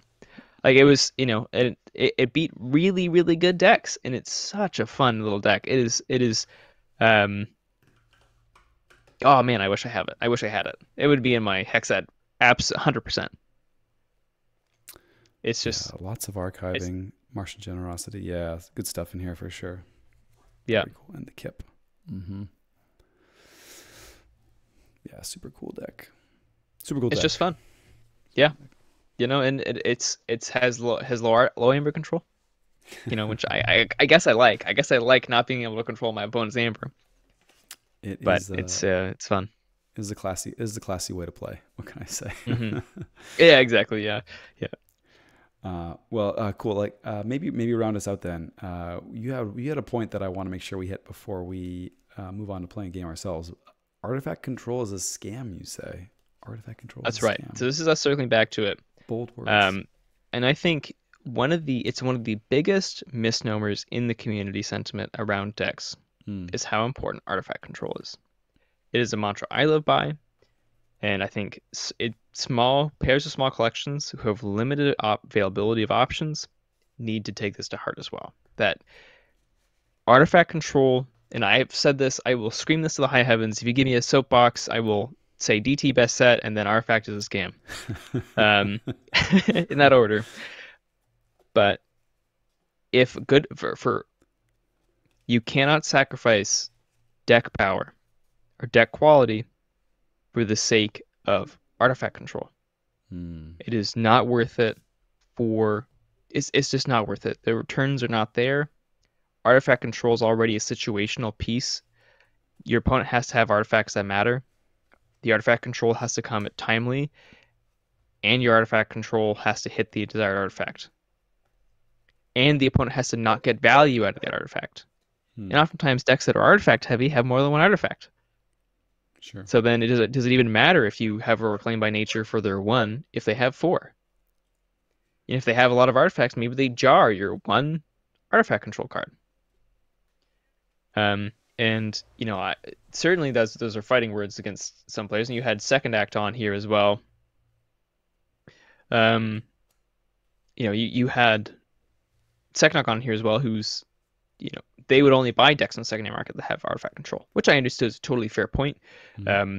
If you're spending money on a deck, you want it to be well rounded. Totally get that. For me, it's simply a luxury for the already rich. If your Hmm. deck's already good enough to win a game, it's just a nice aside. I don't think R will ever make a deck. Now, maybe in a deck selection banning sense, maybe it can, right? Maybe you have a deck that has like 5 Reclaimed by Natures and just hates artifacts, and maybe that's good enough to win. But I think generally it does not make a deck. It's just sort of like a nice addition to a deck. And so when you're perusing a deck, never ever discount a deck because it doesn't have artifact control, and Hmm. never sacrifice deck quality for the sake of bringing in artifact control. Because I think, with besides like a small array of, edge cases, even if the deck has good artifacts, if your deck has a game plan, you can just play your game plan and still win for most cases. Hmm. I think that is sage advice, especially for those with the small collection. I do personally value artifact control, uh, and there's a but coming though. I think the but is that if I have to make a concession somewhere, it would be to that stat. Um, in terms of if I'm like putting together a lineup, right?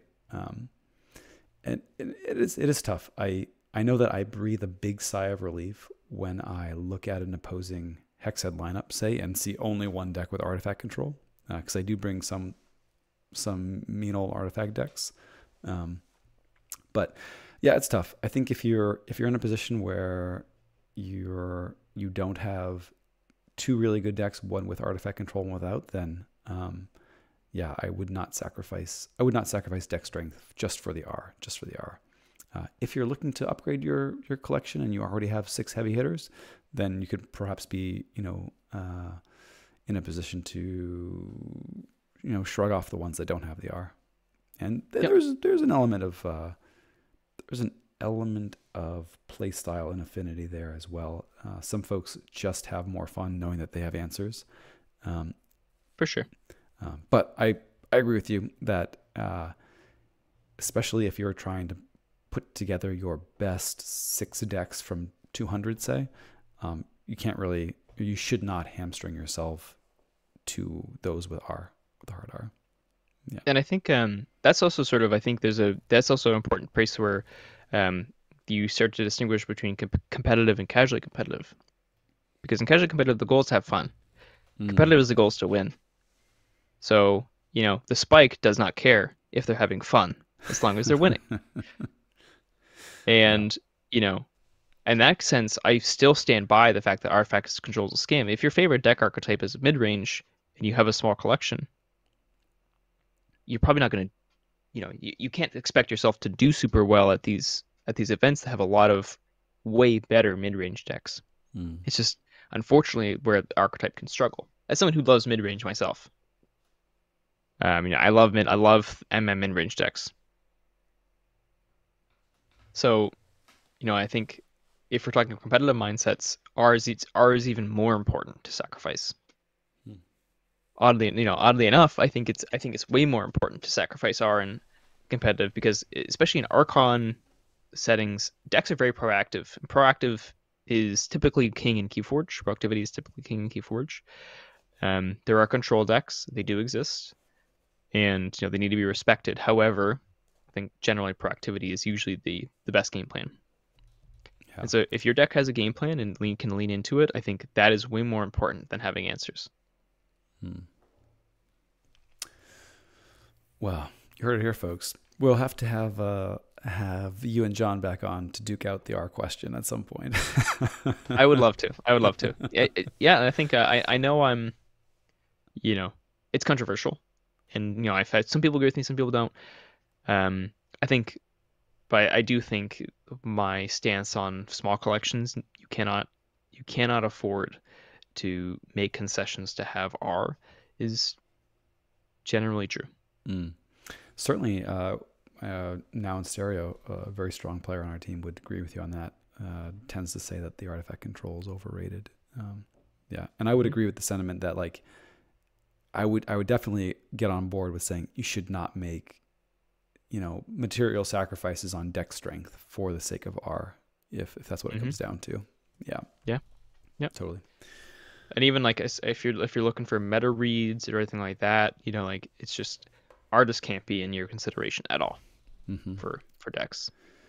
You kind of get once you get into banning formats, maybe you can start say well, I'll sacrifice one slot to have a deck with R. Yep. But even then, if the opponent cares about R, they're just going to ban it, or they're not threatened by it. And then is it even doing what it's supposed to do? Sure. It's just one of those. If you need either 2 or 4, some multiple of 2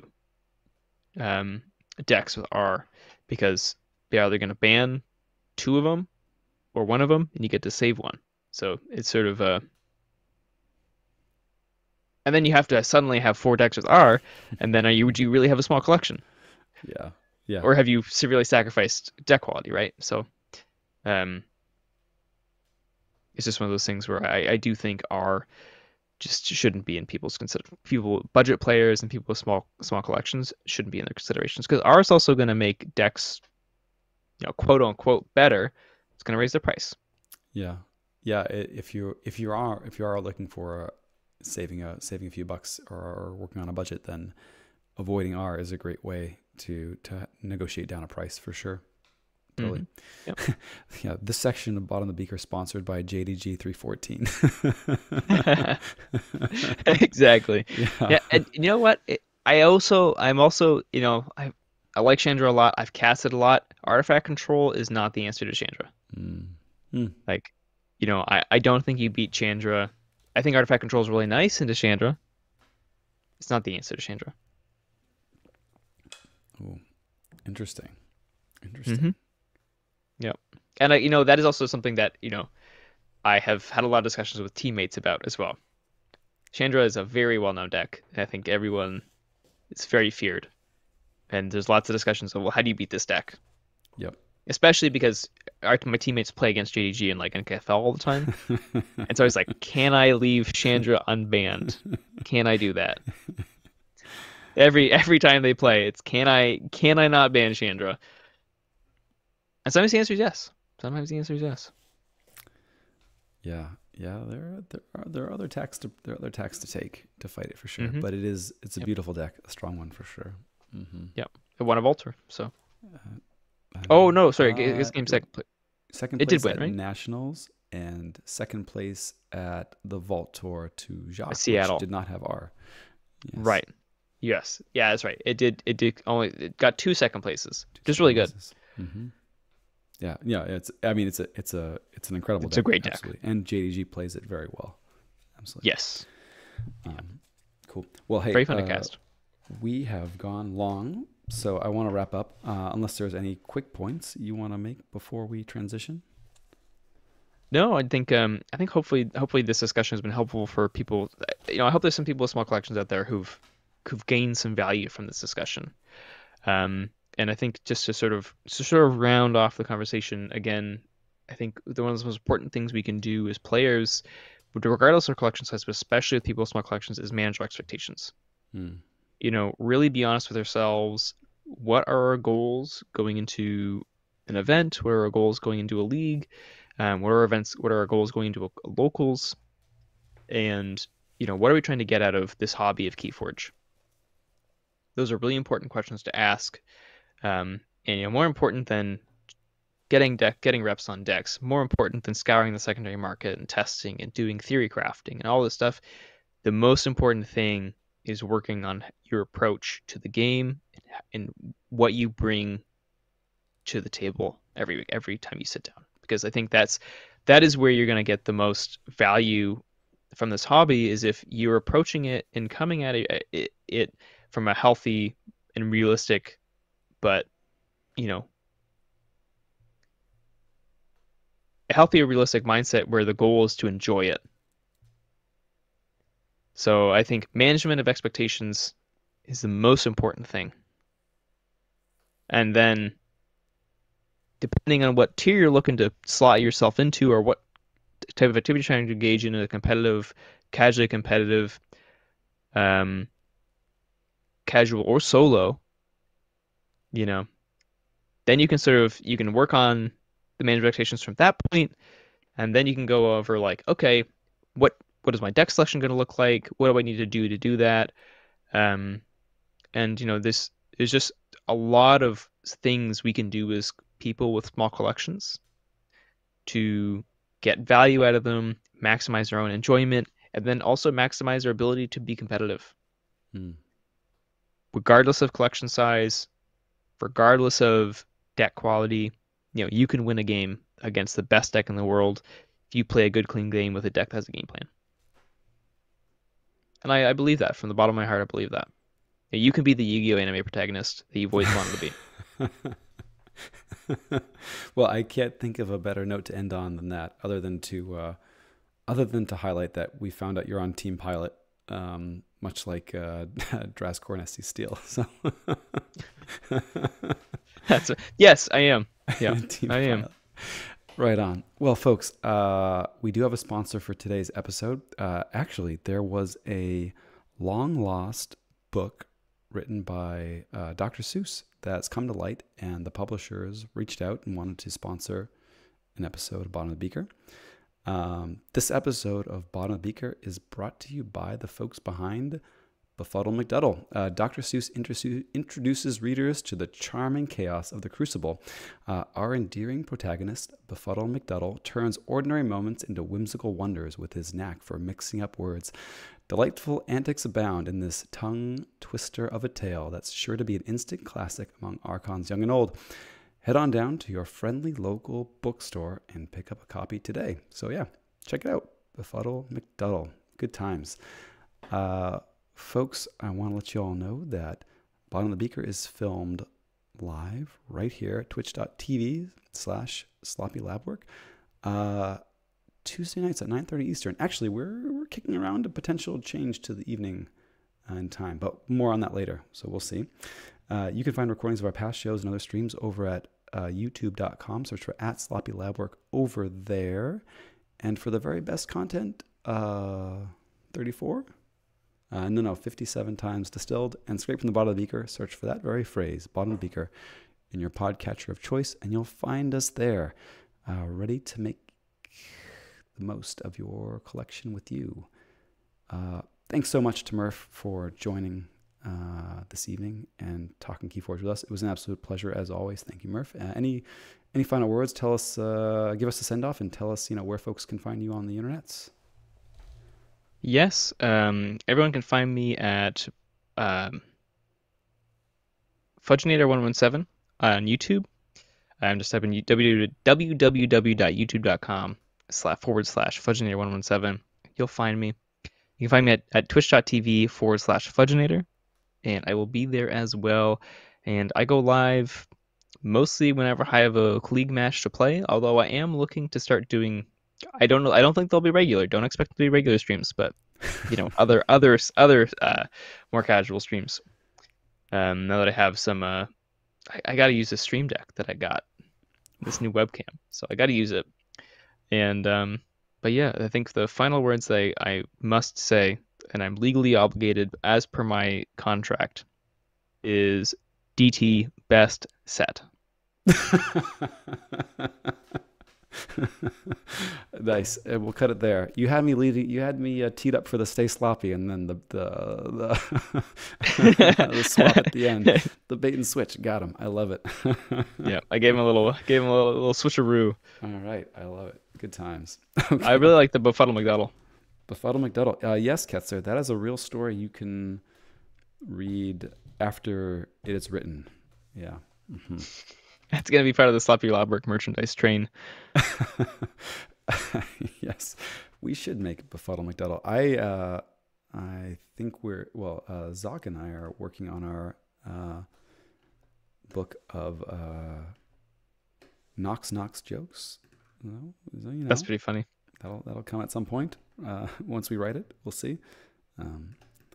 I've discovered recently too that Nefru has beautiful flavor text, which is just who's there. So it's going to be probably the poster child for the teeing up the punchline in all of our Knox jokes. Oh, there you go. So that's funny. Very fun. That was a long episode. Yeah, we'll cut it down to I don't know. Still probably. I feel like you can probably cut like a half an hour off that. You can cut off all the interruptions of Sidney Crosby's jockstrap. Yes. Yeah. It'll all come out. I'm appreciating now too that we're a week ahead on releases, so have a whole week to trim off a half an hour. No big deal. Oh, yeah, absolutely. You're living in luxury. Living in luxury, indeed. Quick Draw still here too. Made it all the way to the end. How about that? Although to be fair, there was a giant chunk in the middle where they weren't chatting. So I imagine they probably were busy. Took a little nap. Yeah. So, are you up for a game? Yeah, it is late. I hope not too late. But if you're up for a game, we'll play a game. I was expecting the chat to be like an hour and a half. Yes. And it was 2 hours and 15 minutes. We can call it there. So I think, what kind of game would you want to play? Maybe I could play a quick game. I think we could play a let's go to sleep game. We could play that game. You want to play a rush game? Ooh, we could play a rush game. Sir God Totem against. I'm gonna play. Yeah, I'll play Sir D God Totem. Play Psy. I'm not playing Psy probably. Although I am really enjoying. I regret terribly that I haven't been streaming my NKFL games because the Psy games have been just absolute beauties. Yeah, I'm also disappointed. I'm disappointed. Hey Cloggin, welcome to good to see you. Love seeing you in the chat there. Hey, welcome in, Cloggin. JT doesn't have a rush deck in his. I have rush decks, man. Come on. It's okay. God Totem it doesn't matter if it's actually a rush deck. God Totem may lose to good rush. All right, we'll play God Totem versus Peters. How about that? Got it. All right, get in there. I sent you the game link on Zencaster. Or did you close out? No, you can't have closed out. You're still here. Still there. Let's Let's see if the password is sloppy. I have Mamma Mia, That's a lot of my ears.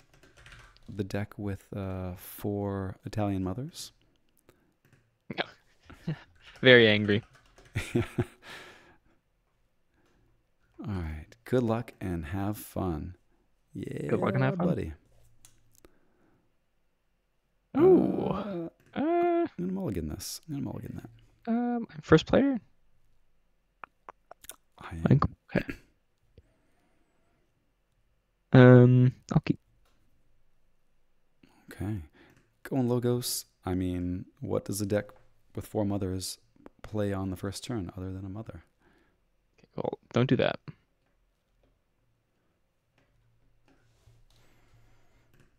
Now the real question. I have another mother. Okay. And this Ganymede Archivist. I think I just played the Ooh. Rocket Boots on the Archivist and forced that to be a thing. That's okay. I've got this 9 effective power Knuckles Bolton on the board. I'm not worried. It's a big boy. Yeah. Rat. The rats are coming. Okay. Untamed it is. Get down that bear flute. So good. The common cold is a thing. Now I get to heal my mother for value, which is pretty cool. Boo. Grasping Vines gets nothing back, but a bear comes down. And Where's my 3 fates? Ooh. Banish. Nice. Nice.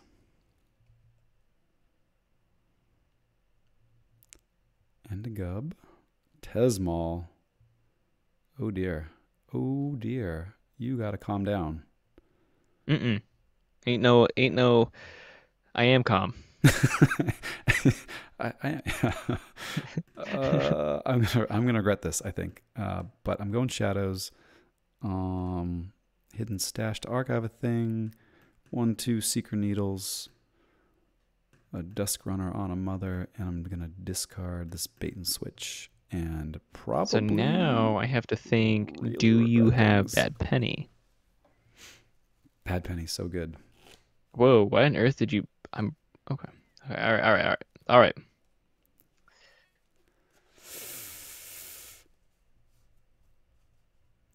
How much of life do we regret here? No shadows. Okay.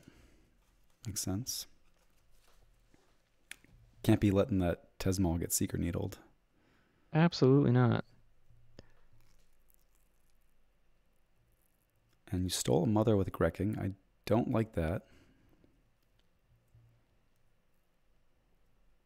Purges my Ganymede Archivist. Also rude.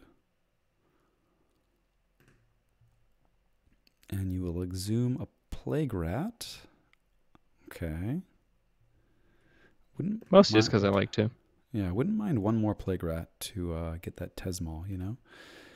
I think now's the time, though, to play this Library Access. Okay. Mother. But you can't... For some reason, I thought you had Team TV.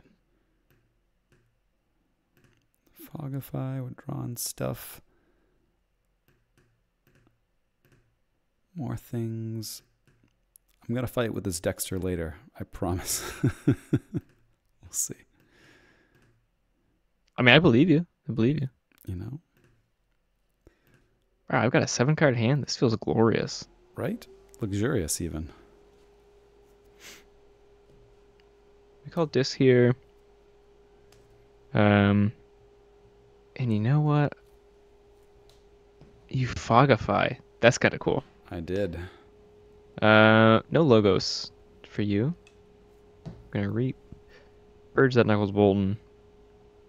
Tentacus. Library of the Damned.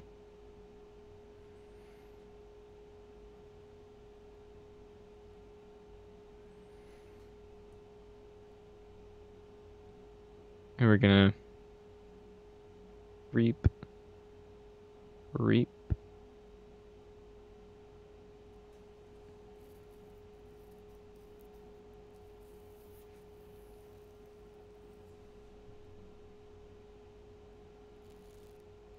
need to think.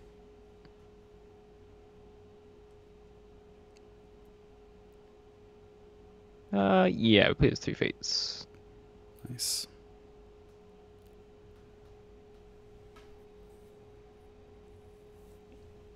Gets the pip. Cool. Guess me to check. Check's good too. Well, it's untamed for sure. No in the archives. I think I trade with the Tentacus. Okay. You don't want to Yeah. pay me 1 in order to use an artifact for your bad pennies? You know, It's an odd choice, not gonna lie. I'm gonna full moon.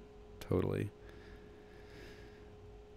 Now the question is, I want to reshuffle in the Nature's Call badly enough to... No, I think we just get really greedy. Do this now. Smash the damaged guys. Hmm. 2, 3. Bring My those rats on will be back. They'll be back and in greater numbers. Mm-hmm. You bet it. I mean, I think we just key charge for fun here. Okay.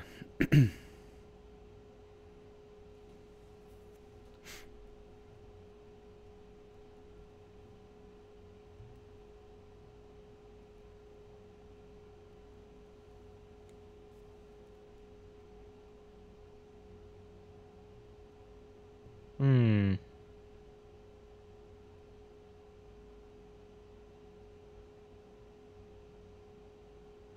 There's the glimmer.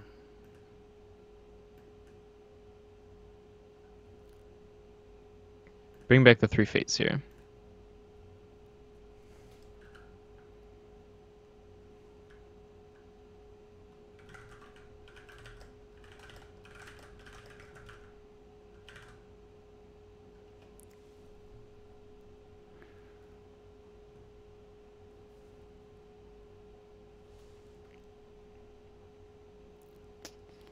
They are everywhere. Gotta do some real thinking here.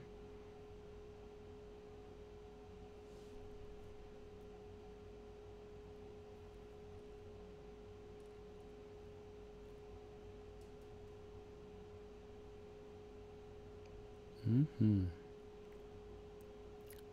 Ooh, Witch of the Wild's very cool.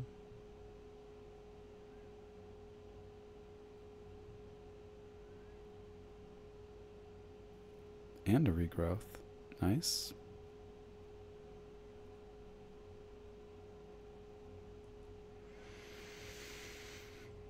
Oh boy, oh boy. All right, gotta read some cards now. Are you gonna Night Forge me? That would be rude. The Night Forge is pretty live in this deck. Indeed.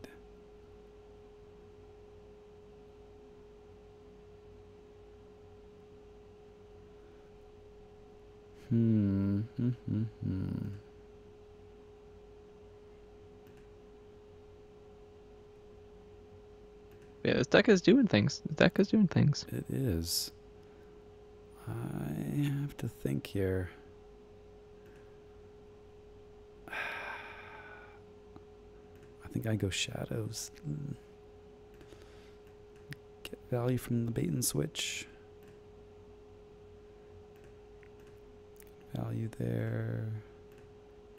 Get some value there. Are you telling me you're going up to check? That's not legal. Going to check. Fingers crossed. Okay. Okay, so I wasn't sure if it was a legitimate question or a teasing question, but yeah, the bear flute will force you to heal bears if they're in play. Otherwise, it gives them back to you from discard pile and deck, and then gives you a shuffle. So it was an interesting kind of question on the previous turn, which things I wanted to reshuffle or not. I don't know if I did the right thing, but I had the option to reshuffle the Nature's Call, but get one less amber. I'm not sure. I'm still not sure. And even the Key Charge may have been a better reshuffle than a play, in truth. Because I don't think we were getting in an amber control battle here. No, I have no amber control available to me. Yeah, so the Key Charge was just for funsies. My one card of creature control, Pandemonium, is in the deck. Though you have the very, very cool ability to glimmer off house with Witch of the Wilds, and there it is. Yeah. That's right. And what do I grab? Has to be a discard. This is where I like the binding. This is like where you can do like Binding Irons, recycling shenanigans. Or Exhume. Don't have any good Exhume targets though.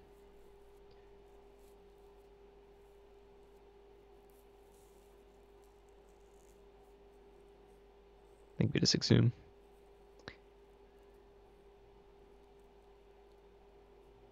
Bang, bang, bang. We tuck this card away. Then we Exhume out.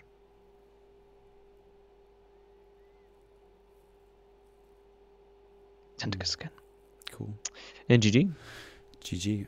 Wow, a blisteringly fast game for two mid-50s decks. Yeah, it was very fast. Yeah. GG. Well played. Well played. Well played. Yeah. Cool. Well, very fun one. Very fun one. And I think showed some strength from some decks that folks may not have picked out as heavy hitters. So pretty cool. Absolutely. Yeah. I mean, this is a what? This is a 57 versus a... I can't remember what Peters was. Peters is a 55 right now, or a future SAS 55. I'm not sure. Look at that. You were the underdog this whole time. You still won. You know? Man, what am I doing in my life? Imagine losing to a 55 as a 57. Oh man, that's like at these levels. That's like almost a 10% difference. I mean, come on. Yeah, that's brutal. Awkward. See, it's that additional 2.8 amber control. That's the problem. Yep. Makes all the difference. Makes all the difference. Mm-hmm. I think there's a weird thing going on too, where the efficiency actually lowers the overall score at the end of the day. Oh, because the cards are so bad? Because the cards are so bad. Because the default efficiency bonuses kind of assume you're drawing good cards, and they're like, but actually you shouldn't get all that bonus. Yeah. Yeah, this is actually you should not be playing these cards again. Yeah. It's just gonna draw more bad pennies. Like, what's going on here? Yeah. Yeah. That's funny. Cool. Well, fun game. I know we went late, so I appreciate you hanging on to play a game and completing the cycle, as it were. We can wrap it up there and say thanks very much to folks. Oh no. Oh no. Oh no. Did I go offline? I may have gone offline. Maybe y'all can hear me. Don't